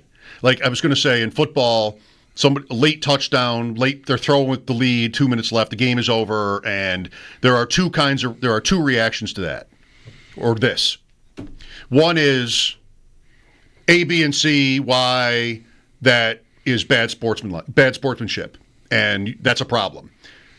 The other is play defense. If you don't want that to happen to you, play defense. Win, be better. Like there are two reactions to all of those. And in basketball or in hockey, it'd be the same thing. In your examples, it'd be the same thing. Well, don't lose. If you don't want somebody to add to the margin of victory because they can, and they're not supposed to do that, well, then play a better game. Somebody always says that too. You always get both reactions. So let's see. In this context, I think have a better season. I mean, we're picking 68 teams now. And, maybe about 40 or 45 of them are like on their merits, not just because they play in the Southland and we're going to pick one team from the Southland. I've got no time for the team that was like the best team out. You're the last one in, lucky you. If North Carolina's fame made the difference, or having a guy on the committee, which I think is outrageous. It seems that outrageous to have a guy. But, somebody's got to be on the committee. Who knows who's going to be on the bubble? Good for you. Maybe you make history. Maybe you make a run. But if you don't make it on whatever sort of ordinary record you had, I've got no time for your argument. We pick so many. Football, same thing. Even if it's fewer teams, it's the same thing.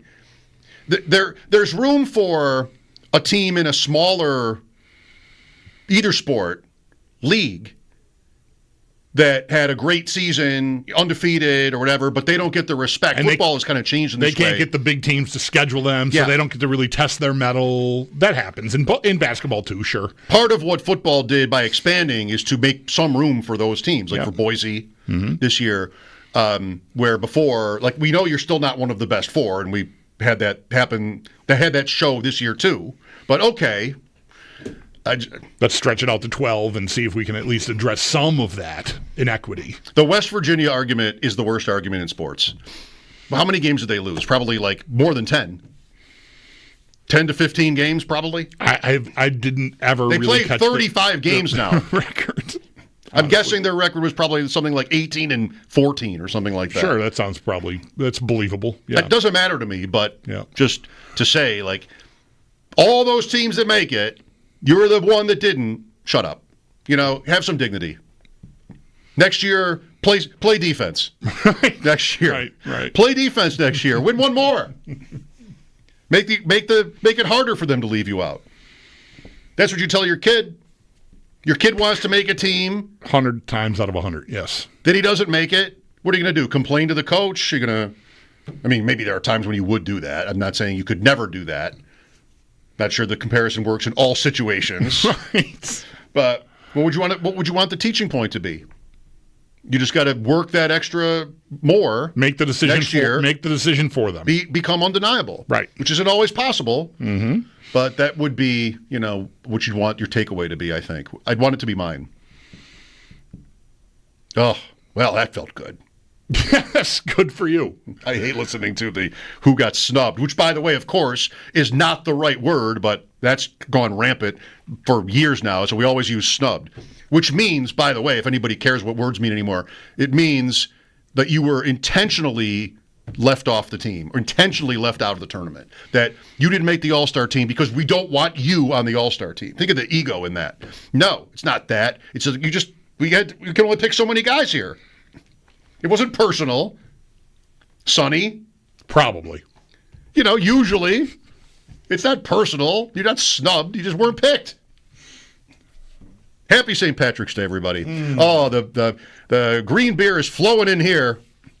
See Sam Monson's Skyline chili tweet? I did. I did not study it because I thought I saw green noodles under the chili and the cheese, and I almost threw up in my mouth, and I'm almost doing it again now that I just said all that out loud. Which part is the problem? The green, I think. I don't think that's Sam's issue. I think his problem is that it's like Skyline. He lives in Cincinnati. That they're highlighting Skyline chili in any way attached to St. Patrick's Day? Yeah, that they're sort of trying to bring the Irish into their Skyline that's chili. Where I think the green noodles come in. But they're going to be the same spaghetti. They're going to taste the same. Still, it's what are you doing here? Sam's tweet, Ireland was oppressed for 800 years, but this might be the most insulting thing that's ever happened to us as a nation. Wow. Yeah, that's strong. I like the concept without the green. I don't know. Sam offended. As an Irishman and as a Cincinnati resident, he's the guy to ask. Apparently, I hate St. Patrick's Day. I don't know what it seems like I'm down on everything. I don't know. I don't think I hate it, but I don't like any of this. I didn't like that. I didn't wear any green. Didn't even think about it. I don't know. Sam should be the first guy you ask. If you're a Cincinnati-based fast food place and he's from Ireland, you might want to get his take first. Get him on your side. I mean, there's green noodles that are good too, but like made with zucchini, squash, or you could even go that route. Yeah. There's only one Irish food or drink that I'd want, that I've had a craving for today. Whiskey? It's not whiskey. It's not a certain dark beer. I get a craving for that. It's a Reuben sandwich. Yeah, I had a Reuben Saturday. That's what I was very happy. That's it. Yep. And I have not had one today. I was very pleased. We had our first round of golf on Saturday morning. It went horribly. How horribly? Scorecards were thrown in the trash on the 12th hole. Oh, That's no. How horrible. It was bad. Challenging. Well, no. I mean, it was just me with the, but so the scorecard was thrown in the garbage. We were all having, it was Jeremy, myself, John Gale, and Owen, and none of us were having any kind of day. Just like, you know what? Work on stuff. There's everybody. See, you're not blaming the course. You're not blaming the conditions. Are we in agreement here? We're done. Okay, we're done. There, the card's gone. I don't care. Count your pars from here on in. I don't really matter what we do from here on in. But it was kind of a bloodbath. The conditions were. It was very, very windy. So it was very challenging. You're not the type to blame other factors. No, I mean, I don't respond well to that kind of adversity. Mostly if it's blowing like that, and I knew it was possible, I'll just stay home. Go try to slug it out. I'm just not going to enjoy myself. I'm not good enough to cut it through a 25-mile-an-hour crosswind. It's just like I barely know where the ball's going to begin with, let alone I got to play the wind. Good luck. So anyway, why did I start out on? Oh, we went out for lunch, the usual place on Hurdle, and special for St. Patrick's Day weekend, Reuben's awesome. Just what you want to see. Yep. Just what you want to see. Worked out very well for us. But that is, I'm in agreement. Every year, I think that plate of food that Facebook, restaurants on Facebook put out, like the corned beef and the boiled potatoes and it's the least appetizing looking celebratory holiday meal I think you could ever imagine. It's nothing about it looks like, ooh, I can't wait to have some of that. That's you mean how like corned beef and potatoes and sauerkraut separate? Yeah. Okay. It just does not look. You need that dressing. Yeah. And on a sandwich with some Swiss cheese. You need that dressing and that bread. That certain bread. What is it? Rye bread? Rye bread, yeah. Like grilled? Yes. Yeah, you need that. That works. And some waffle fries. That to me would be perfect with a Reuben, would be waffle fries. Regular fries were fine on Saturday, but I agree the waffle fry is a step up. Something about it changes it. Yeah. Well, it holds condiments better. The waffle fry. Does it? Yeah. That's been known to be true? Yeah. So, very spring. I mean, golf games and watching golf on TV. Reuben's and St. Patrick's Day, the parade. The Bisons send out the annual What's new at the ballpark? That was last week. Okay. That too. The Bisons today sent out the annual. We are cutting our grass tomorrow. Come watch. Oh, all right. We are cutting our outfield grass tomorrow at this time if you want to come take pictures. That's a good sign. You know it's close. Yeah. When the Bison send out the email with the start time for the lawnmower. If I could go, I would. No, I wouldn't go, but I think that's cool. I'm excited. I like that when the Bisons do. I like the first. Yep. The first mow is tomorrow. Do you want the time? Does anybody need it? I think maybe it was 1, but I'm not sure. I'm okay. Tomorrow's the Major League Baseball opener. From Japan. Right, Yeah. 6, the Japan series. 6:15 a.m. Cubs Tokyo and Dodgers. series. Yeah. I'll be up. I will not. Is it Yamamoto? Unless something goes wrong. I have him in fantasy. I'll be up. I'll be rooting for the Dodgers then. I want to get a win from Yamamoto. He's got to go 5. I'm excited about him. Well, You're not. He should be fresh. Because it's been months. Yeah, right. Yeah. He was great in the World Series, by the way. His last outing was elite. Should be able to get your 5 innings. I don't know if I'll make the end. I should be able to, but, that's kind of when I go back to bed. Yeah, sometimes. Yeah. Well, they got the pitch clock now, though. We will see. Move it along. Dodgers and Cubs tomorrow morning. 803-0550. We'll get back to some football after a break. Sabres and Bruins tonight. Pregame at 6 here on WGR.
Tomorrow with the play-in round for the South Regional, Alabama State against St. Francis for the 16 seed, San Diego State against North Carolina for the 11th seed. The top seeds in the tournament going to Duke, Houston, Florida, and Auburn. To hockey, the Buffalo Sabres on the road tonight taking on the Boston Bruins. Not expected to have Josh Norris or Yuri Kulik for this game. Face-off set for just after 7 o'clock. Pre-game starting at 6 here on WGR. In the NFL, the Cincinnati Bengals signed wide receivers Jamar Chase and T. Higgins to 4-year extensions, Chase for $161 million, Higgins for $115 million. Meanwhile, the Houston Texans have reportedly reached a 3-year extension with cornerback Derek Stingley Jr., according to ESPN's Adam Schefter. It would be for 3 years, $90 million. In golf, Rory McIlroy beating J.J. Spawn in a playoff to win the Players' Championship at TPC Sawgrass. Those are your sports headlines brought to you by Paddock Chevrolet, celebrating 90 years of business. I'm Derek Kramer. You're listening to WGR. Jones for WGR Sports Radio 550.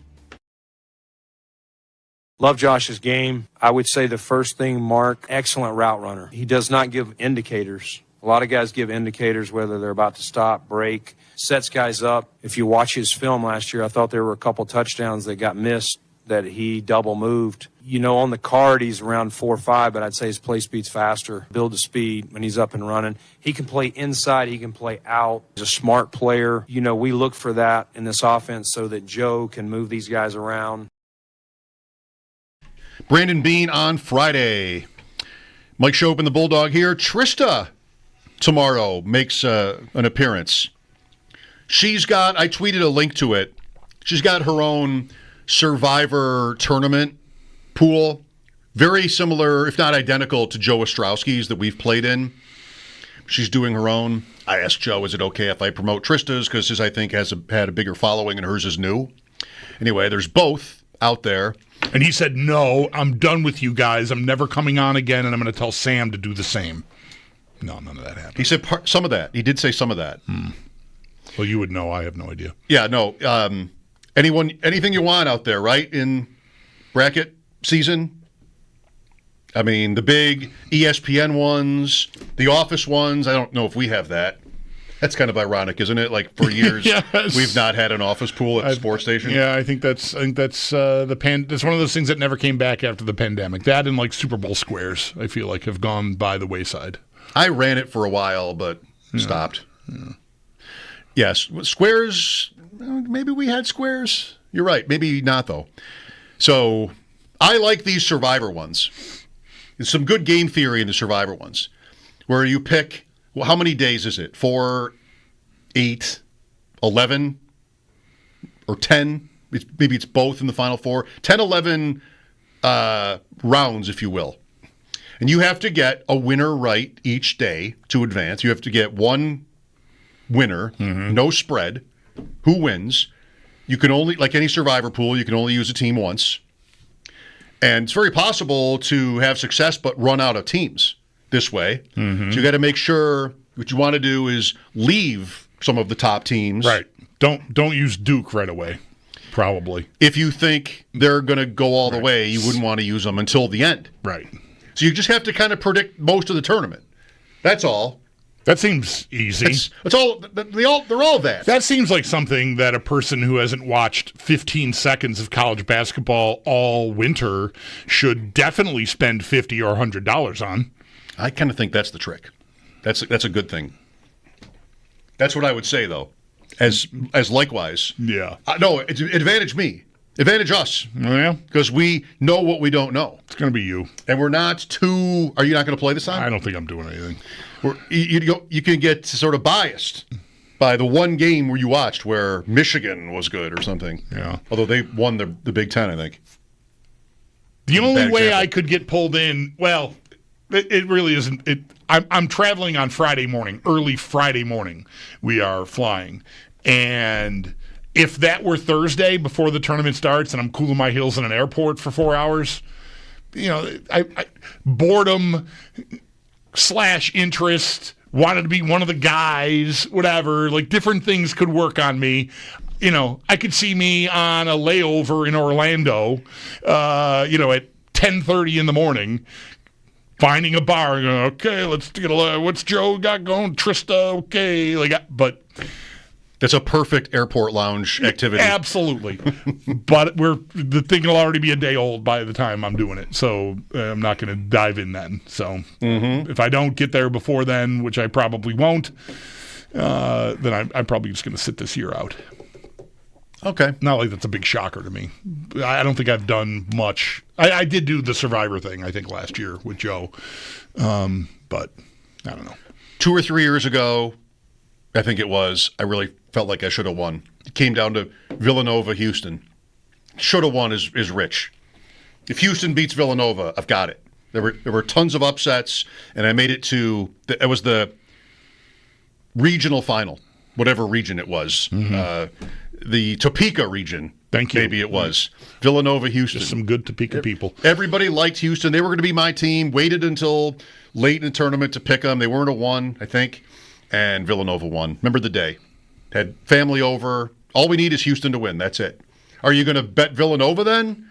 Just so you win either way? I would never. No. I'm going to bet Houston. Since you said that, sister-in-law, I'm going to bet Houston. Because we don't do it that other way. We want to win double. We're not going to be happy either way. We were unhappy. That's how it ended. Just to get to the end of the story. Too bad. Yeah. So everybody has tons of those. The times you should have won. Quote, should have won.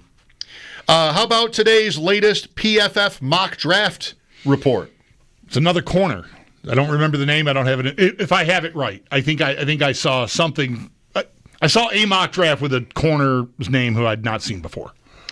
I saw a different one from PFF, a live mock that Trevor Sikkema was a part of. You guessed it, Walter Nolan. Okay. That's the Maya Rudolph Oprah voice again. Walter Nolan. So this guy's come up before. Ole Miss? Yes. Defensive line. Defensive tackle. Right. And reaction would be?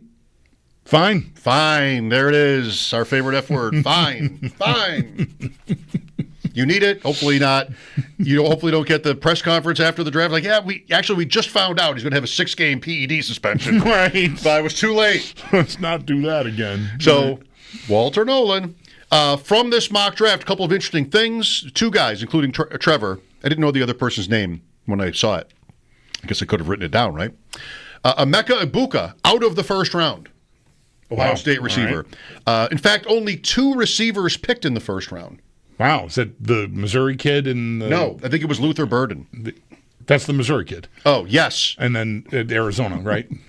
Ted McMillan. Yeah. Oh, I got confused with Golden for a second. Right, Luther Burden's Missouri. Right. So I think that was the second one. McMillan was the first, and he's almost everybody's first receiver taken. And there's been some arguing on the online sites today about him because he ran at a pro day, and I guess there's not universal agreement that he met the threshold that some people were bragging that he made and whatever, but I don't know, like of course it matters how fast he is, but I think mostly he's 6'4" and 220, and so, yeah, okay, sorry, if it was 4'5'9", we're going to live, I think is basically what I'm reading it as, but some people who aren't maybe as high on him think that should ding him.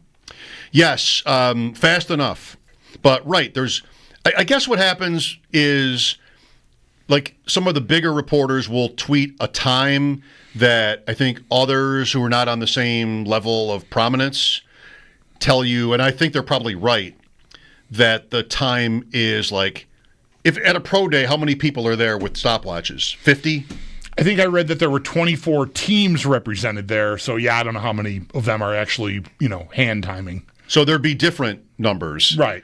And what I took away from today, and maybe should have remembered this from previous years, is that put a few hundredths on it to make it probably closer to reality.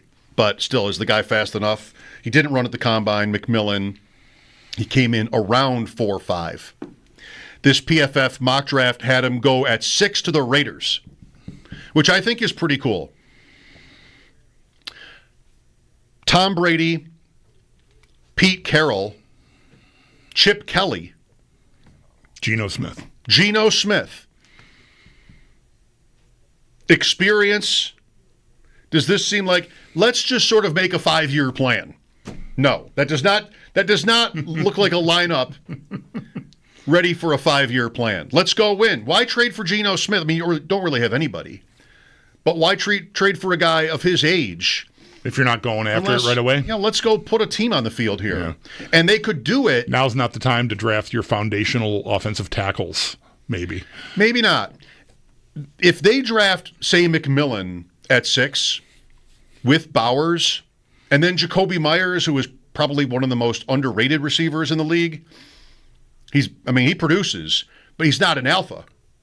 And if McMillan's good, and then in round 2, if you want to, you pick running back 3 or 4 off the board, Ohio State, Caleb Johnson, I think you got something. Maybe their defense is bad, maybe their line is bad. I don't know. Figure that out too. But Geno, Sigmund Bloom is one of, I think, probably many who would say Genty is the pick at 6. And then maybe a wide receiver in the second round. Or maybe that's Matthew Golden or something. Right. Same, close enough. Right. Something like that for the Raiders. I'd love to see it. I want the Raiders to see it? Yes. I want the Raiders. Why? Because they're just irrelevant forever. And it makes me nostalgic. If I appreciate that, but can I remind you, you already said his name at some point here, I think just within this conversation. No, we were talking off the air. Who's their GM? I don't know. If they get good now with a certain former player as a part owner, he's going to get all the credit, and it's going to be insufferable beyond insufferable. I cannot live. No. He already is peak insufferable. I need the Raiders to continue to be inept. I need Mark Davis to continue to have that 9-year-old's haircut. I need all of it. I cannot have them get good and look legitimate and not be a joke because Brady's there. Well, he's never going away. Well, then I need them to I need them to never figure it out. Just like Rodgers. Just like each of the last 2 or 3 off seasons, Aaron Rodgers he finds ways to get in the news cycle every day, even when he's not doing anything. So I just have given up when it comes to Brady and Rodgers. Like, it's just never going away. Right. He's worth $1 billion. All I'm saying, if the point's not clear, and I think it is certainly to you, but for anybody out there who's not following along, Brady makes it. You can have reminisce as much as you want about John Madden and Kenny the Snake Stabler and Teddy Hendricks, all of it. I cannot now at all. And I like the Raiders just fine. Anybody that could beat the Steelers when I was a little kid was good in my book, and that started with the Raiders. Eventually became the Oilers. No, I need you to be dysfunctional for eternity as long as Brady is on the scene. Because all the credit will go to him. Well, that's where you and I step in and point out how it shouldn't, if it shouldn't. Oh yeah, because we have the power to keep things right in the world. That's where you need going? That's where you need small town newspapers. If he doesn't deserve the credit, somebody's going to write it. Independent journalism. That's right.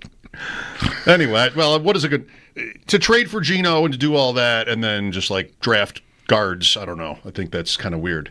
So Bowers is great. Mm-hmm. Geno's most accurate passer in the NFL. Give me running back, wide receiver, top 2 rounds in some order. I think they could be fun. And I will tell you again, I kind of want that. Also in that PFF mock, Tyler Warren at 7 to the Jets. I don't see it. No, thank you. I don't see it. I don't want that to happen. Because he'll be good and you're going to be mad about the Jets now. Yeah. And then Brady will get all the credit for the Jets because they'll have picked in front of the Jets, and therefore the Jets will get the guy they want. And everybody, Bulldog loses. All of that's right. Enough people for me are not. Tyler Warren is a tight end out of Penn State. Enough people for me are not into him to make me think, like, I doubt he goes at 7, but only takes one team. Also in that draft, finally, Ashton Genty to the Chargers at 19. Whoa. That's the latest I've seen him go at all. All right. For what it's worth, this entirely different mock draft that may not have even been PFF related had the Bills grabbing the corner from Texas. I'm not sure how to say his first name. I've not heard it, but it looks Jahdae Barron was the player that got picked to the Bills, mocked to the Bills at 30 in the mock draft I saw earlier today. And How would that be? Fine. Yeah. I get it. Fine. That's what we should just record draft night right now. Friday draft, the day after round one, right now. The Bills draft John McEntee out of Central Florida with the 30th pick in the first round. The guy's got a high motor. He's got long arms. He's got the height. He's got the width. He's got the strength that you need. You can't keep him out of the weight room. He's the first guy in, last guy to leave. Knows the janitors' names. It's great. Yeah. You just have to leave the name open. And then just come in Friday morning, put down the name, and then they'll do the rest. Boom, day off. Sabres and Bruins tonight. Pregame coming up in 15 minutes here on WGR.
tweet today about the NCAA men's basketball tournament that in the last 2 or 3 years, if you'd bet underdogs on the money line in the first round, every game, you'd be way up.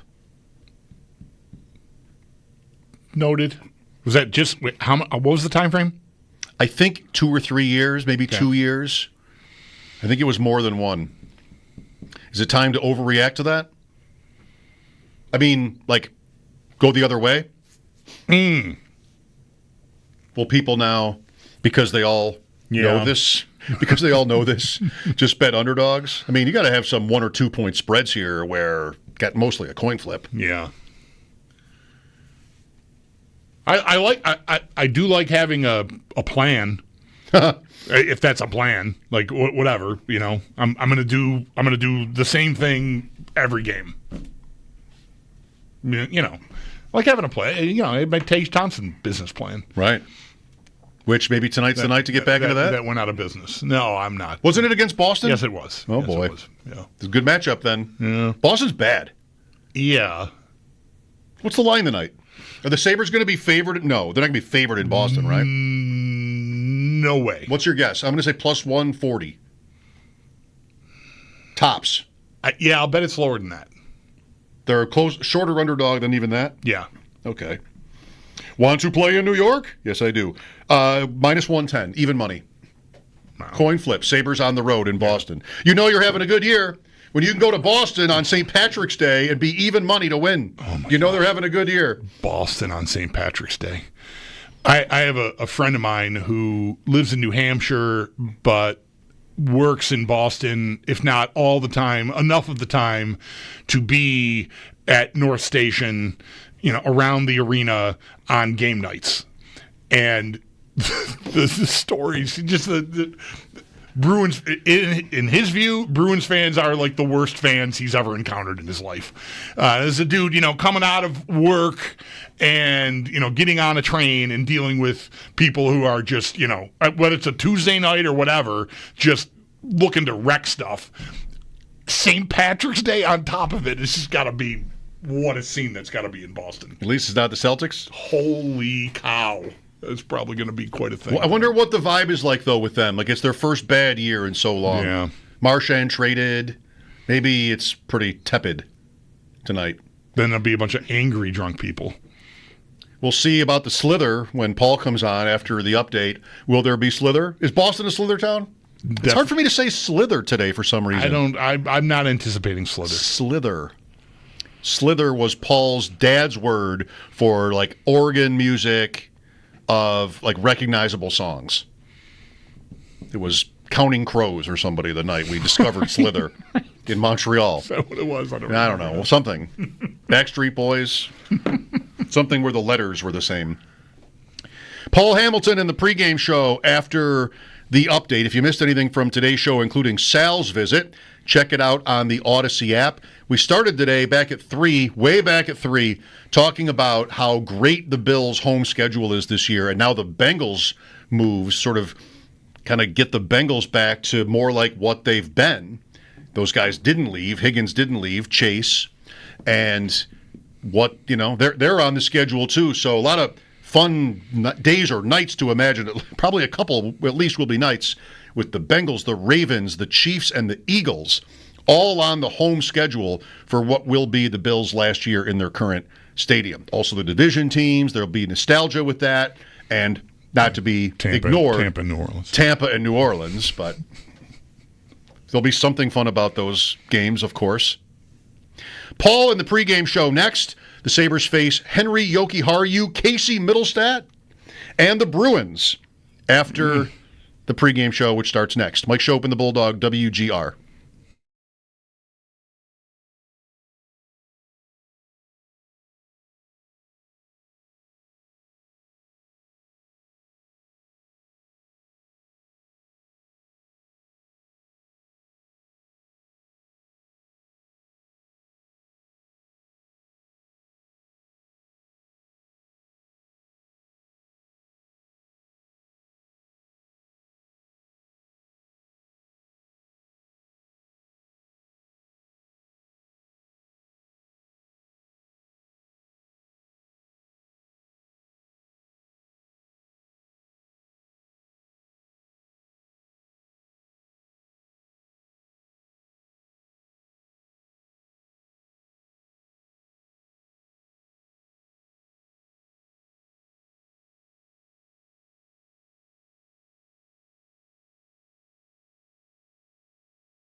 The Buffalo Sabres are in Boston tonight, taking on the Bruins, the first of 4 straight on the road for Buffalo. Meanwhile, the Sabres are just one of 4 teams without 10 wins away from home this year. First couple shifts, I think we have to get to our game really early. We can't let them get the lead. We have to put pressure on them right away.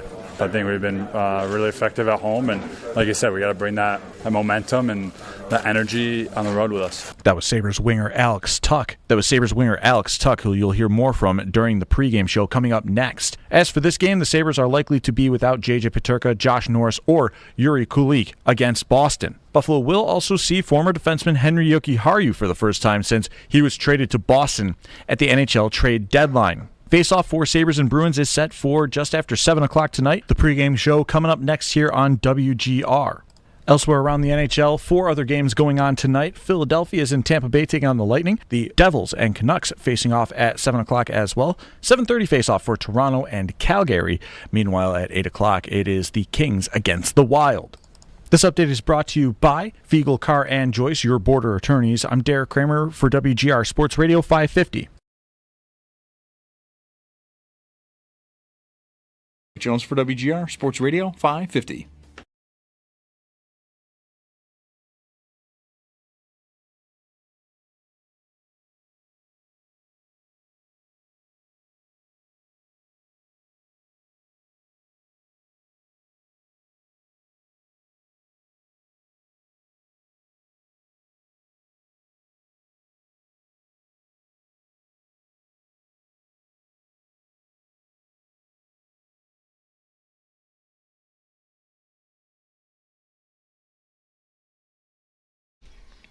Game 66 for the Sabres, coming off a kind of fun Game 65. I heard a lot of people say that as they were walking out on Saturday. That was a really fun Game 65, wasn't it, George? Buffalo over Vegas on Saturday afternoon. Jack Eichel scores late. Rasmus Dahlin scores later. And the Sabres win in the shootout to improve to 26-39 for the season, 58 points, fewest in the Eastern Conference, tied for the 3rd fewest in the league, above only Chicago and San Jose. Nashville also has exactly 58. We've got to be watching them for lottery odds. Boston, what is Boston doing in 7th place in the Atlantic Division? 30-38, 30-30-8. If you followed all that, that is Boston's record. Bulldog. 60. They're only 4 back of a wild card spot. I mean, I'm not telling you they're going to make it, but like they probably, I know their fans are probably trying to talk themselves into whether or not they're still running a race here. I mean, they sold off Marchand, Charlie Coyle, like whatever. They're rebooting. It looks pretty clear, but they're not that. They're live here with whatever 18 games to go or whatever there is left here. Yeah, I wonder. I really don't know what it feels like. It probably would feel like a lost season, even though it's not over, and. That's probably what the Bruins are sort of have in mind, is rebuilding some. They have missed the playoffs twice since 2008. It was back-to-back years in the middle of that span, 15 and 16. Both times when they missed the playoffs, they finished with 93 points or more, 96 and 93. Those were not playoff teams. Those are the only times the Bruins have missed since the Sabres President's Trophy season of 06-07, when who was their coach? Tough one. Where are we in the timeline here? 06-07, the year before Claude Julien takes over. And he was there a decade. Tough one. Mike Sullivan, the current Pittsburgh coach, was the Bruins coach the year before that, 05-06. There was a guy there for 1 year in between. That was going to be the first name out of my mouth, was Mike Sullivan. Wayne Cashman. Dave Lewis, Red Wings bench. I can see him on the bench. In Boston, actually. Okay, I see it. Paul, feel free to tell us if you had that. I didn't want to ask you and have you be like, I don't remember, and have it go badly. So I just, if you did know that answer, please, I will believe you. I did not know. Okay. I may have come up with it if I sat here and thought about it for a while, but it was not on the front of my mind, no. Okay, Dave Lewis. There's the answer to that question. We'll get back to the Bruins, but how about Saturday, Paul? Was it up there for this year in terms of atmosphere and, interest? Yeah, the last 2 home games, Edmonton and Vegas. And it just goes back to the frustration of the fans. And I think maybe the players that, they're quite capable of playing good games against good teams and winning those games and being in a playoff race, but they just don't do it enough. And that just shows right there. I mean, now they're back on the road where they've lost 8 in a row. And, so they don't play well on the road, but they've played pretty well at home, especially recently. I believe they're 11-4 in their last 15 at home. That'll get it done. Yeah. But it's just the frustrating part of watching them play good games and neutralizing guys like McDavid and Draisaitl, and for the most part, Eichel. Eichel really hadn't done anything until he kind of got lucky there, where Luukkonen dropped the puck into the crease, and then Thompson's trying to cover him, and he falls down as he's trying to cover him, and there's Eichel to shovel the puck into the net. So he got that one, and the Sabres got a really big break. Yeah. And the Sabres, I think they outplayed Vegas. They deserved to win, but they almost didn't, because Hertl is coming down, staring at the wide open net, and I don't know why this is the second time now, because Eichel gets booed unmercifully here. And they got all upset about it last time, and Eichel got a hat trick, and they're like shoving it in the fans' face and all that, and they wanted to do it again. Stone talked about it. He goes, our guy's getting booed the whole time, so we're trying to. Well, you also lost a point that maybe will cost you when you're trying to figure out home ice advantage and everything, because Hertl decided to do a drop pass to the covered Eichel instead of just shooting it in the net. And Buffalo was able to come back and score the goal to tie it and win it, so that, cost Vegas a point. Whether it matters or not, I don't know, but it was a pretty dumb move, and their coach was furious afterwards. He was mad that Hertl didn't shoot the puck there. He was really mad, and then Stone came out trying to defend him, saying, well, our guy's getting booed all the time. So what? Right. Shovel it into the empty net. Right, yeah. Yeah, play. Yeah. Your guy already scored what would have been the game-winning goal if Hertl throws it in the net. So it's just, to me, it's kind of dumb. No argument here. Dahlin, redemption there with that tying goal, because it seemed like a pretty rocky afternoon on balance for him.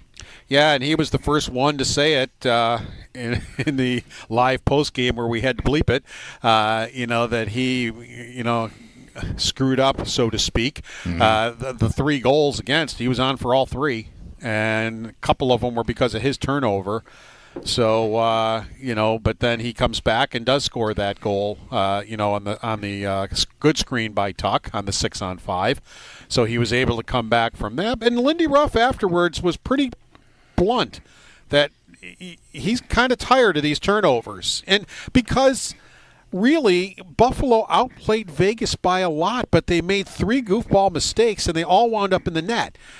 And he said, I'm tired of and he goes, he knows it, that he can't be making that play. He goes, there was a much safer play to be made. He can't be making that type of a play in those situations, and it's got to stop. And, so he was pretty blunt about it. Does it seem safe at this point, Paul, to assume that most of this team has gotten the memo about defending their players? We got 2 games in a row where that very clearly happened in Detroit, last week and then on Saturday. Yeah, and, they're not winning the fights, and who cares? I mean, they're not fighters, but at least they're doing it in a 5-man group. They're getting in there, and they're defending their players. And Krebs would anyway. I don't think Krebs needed a team meeting to tell him what to do in a situation. Agreed. Like He's kind of a psychopath as it is. Yeah. So I say that endearingly. Yeah. So he knew what to do, and he got there. And Clifton was right behind him on the way too. So, but right before Krebs got there, so they're all in it. Even in the Detroit game where they gave up 7 goals and were getting blitzed, they were in the whole thing, and Thompson even, he was tired of one of the Detroit players, I can't remember which one it was, and he almost got into it with him and then did get into it with him after that when there was a big scrum, but, they're arriving at the scrums, and that's what made Dahlin talk about it when he said after the game what he likes is, as he put it, we're starting to look like a team. And he said there's things that have been going on behind closed doors that everybody doesn't see. He goes, of course, you guys see what's on the ice and what happens there.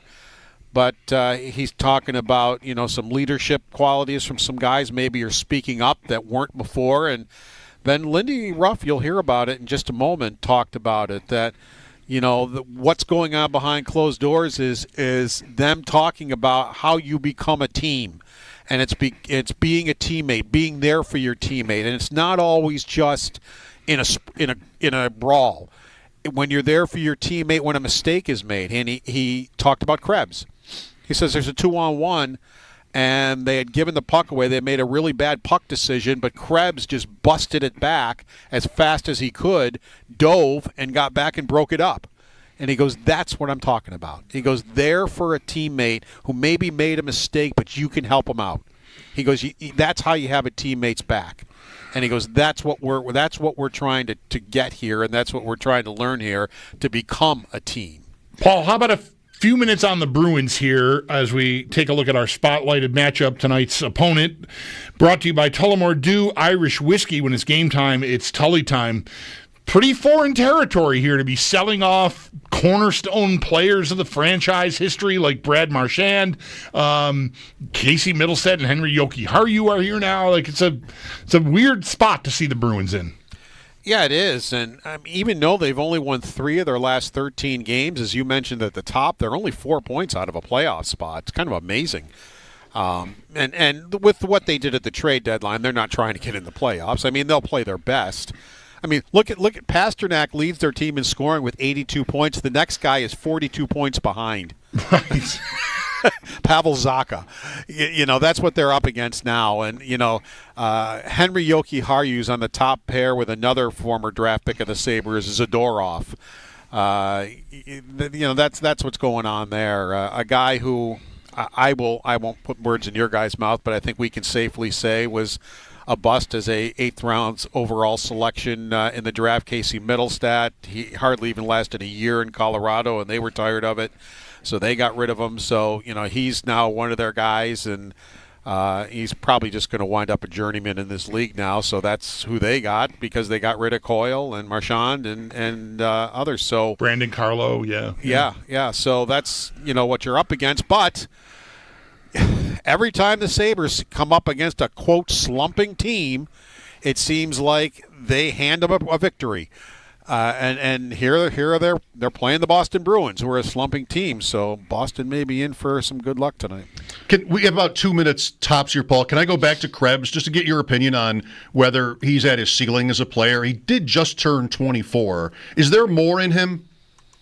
I asked Lindy that. You'll hear it about is there an upside offensively from him? Let's save it then. But unless you didn't give your opinion, I want to hear your opinion. And I don't know. I think maybe you're seeing the ceiling. He does bust it. I mean, you get 1,000 or 100% from him every time. But for a first round pick, I think there should be more offensive upside. I'm not sure that there is from him, and I think he's a useful player, but I wouldn't say he's a good first-round pick. That wasn't a first-round pick from the Sabres, but, they traded for him in the Eichel deal. So I think that's the way I would look at him. Thank you, Paul. Enjoy the game. Yep. There we go. That's Paul Hamilton. His appearances brought to you by Equitable Advisors. Planning for your future is about more than just money. Let Equitable be your guide. And by Relax Honda. Relax. We got this. You disagree with that at all, or no? Krebs? Yeah, no.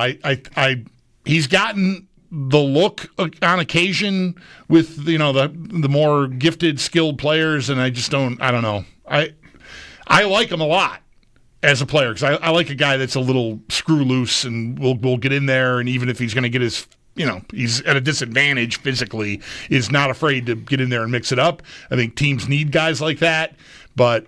Yeah, I'm pretty much out on he's going to ascend into some sort of a 20-goal scorer, 50 or 60-point player. I feel like there'd be more signs of that than there are. I guess we're about to find out what Lindy Ruff has to say to this question. Here's Lindy and Paul. Norris and Kulik. Norris, paying on treatment, will probably make the trip. Kulik, not feeling as well today, so he's in the concussion protocol. I'm sorry, did you say Norris will? If everything went well today with the off-ice treatment, he'll be making the trip. Okay. So you need to see Kalik have some improvement before he might show up on that trip. Yeah, so, that could be tomorrow. It's a day by day to see where he's at. JJ on schedule to go with you guys? JJ is coming, feeling really good, but obviously he hasn't practiced. But got a really good report on him today. So is it possible he could play tomorrow or no?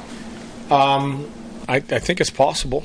Based on, he only skated this morning, so I guess we just weigh how that goes.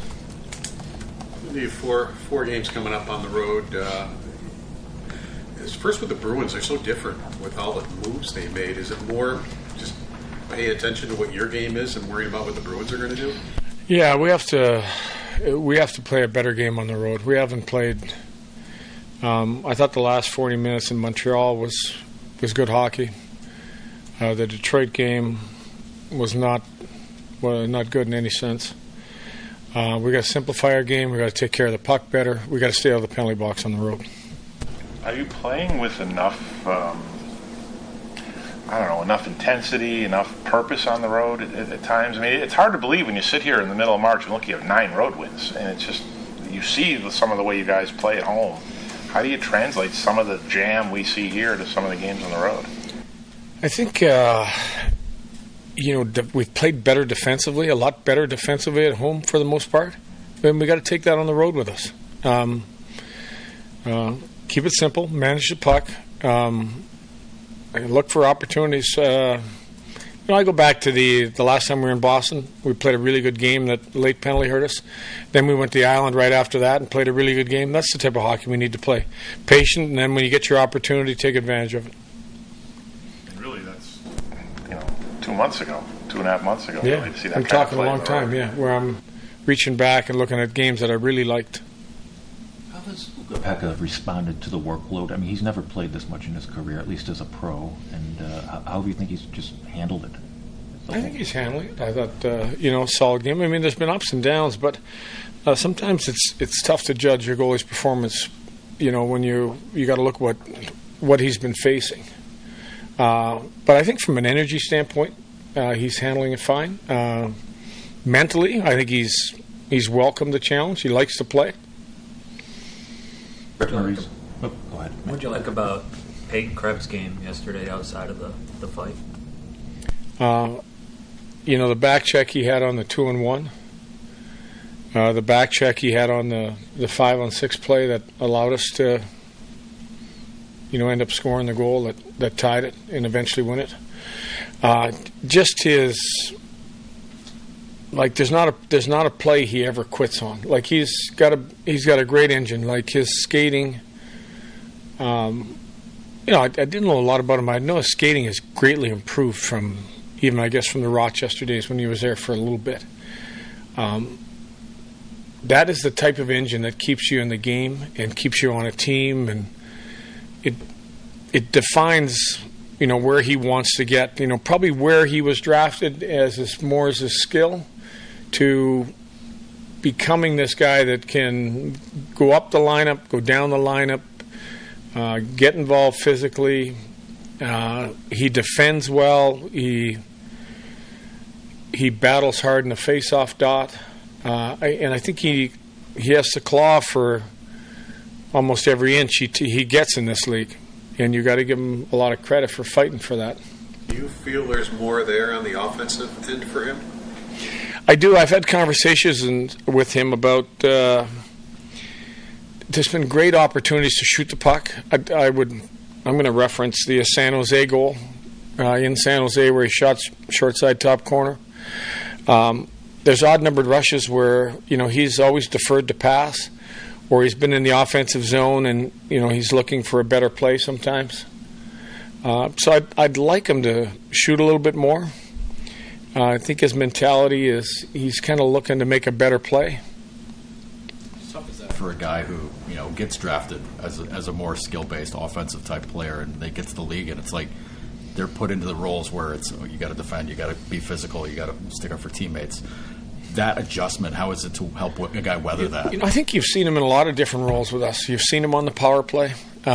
He was in the power play earlier in the year for a little bit. He played up. There was a couple games he had 20-plus minutes. When we went with 11 forwards and kind of double shifted him. The opportunity's been there to, maybe produce more offensively, but just it hasn't quite happened. But he's the type of guy, when I can take a guy and, put him up there at left wing or right winger, he can play all three positions. And he's good. When you get him in those situations, he's really comfortable with it. Sam had, he was on that for that first goal against, but he seemed to settle down and played one of his better games this year. Just what did you notice from Sam yesterday? Yeah, I think he let a guy go on the first goal. But I thought, again, use the speed. I mean, that's what you're looking for. Use your speed. He took one hard to the net. He made a couple plays offensively where he was on the puck. That's really what we're looking for. Like, just be tough to play against. Use that speed. And that overtime shift is a clear reward, wasn't it? Yeah. I mean, obviously we had to. I was a little worried about Eichel with his speed, and thought we'd throw our speed guy out there, and he was having a good night. So thought let's give him a look at 3-on-3. It was interesting last night or yesterday. He said to us that he goes, "We're finally starting to look like a team," and he said, whether it's on the ice or things that we don't see behind closed doors, he said it's different the last couple of weeks. Are you seeing those same things?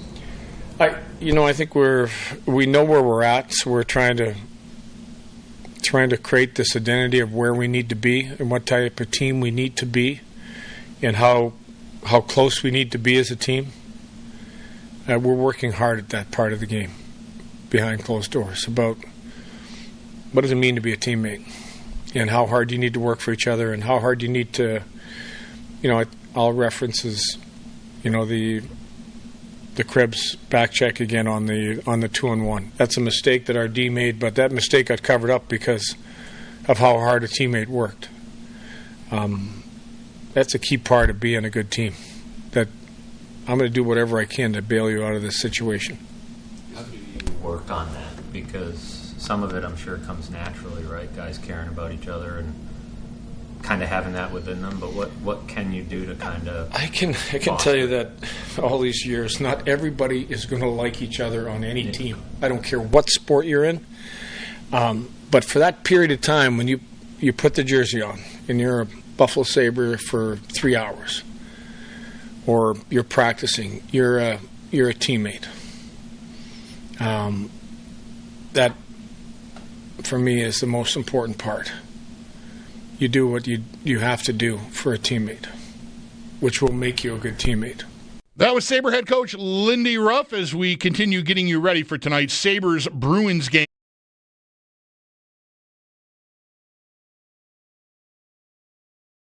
We'll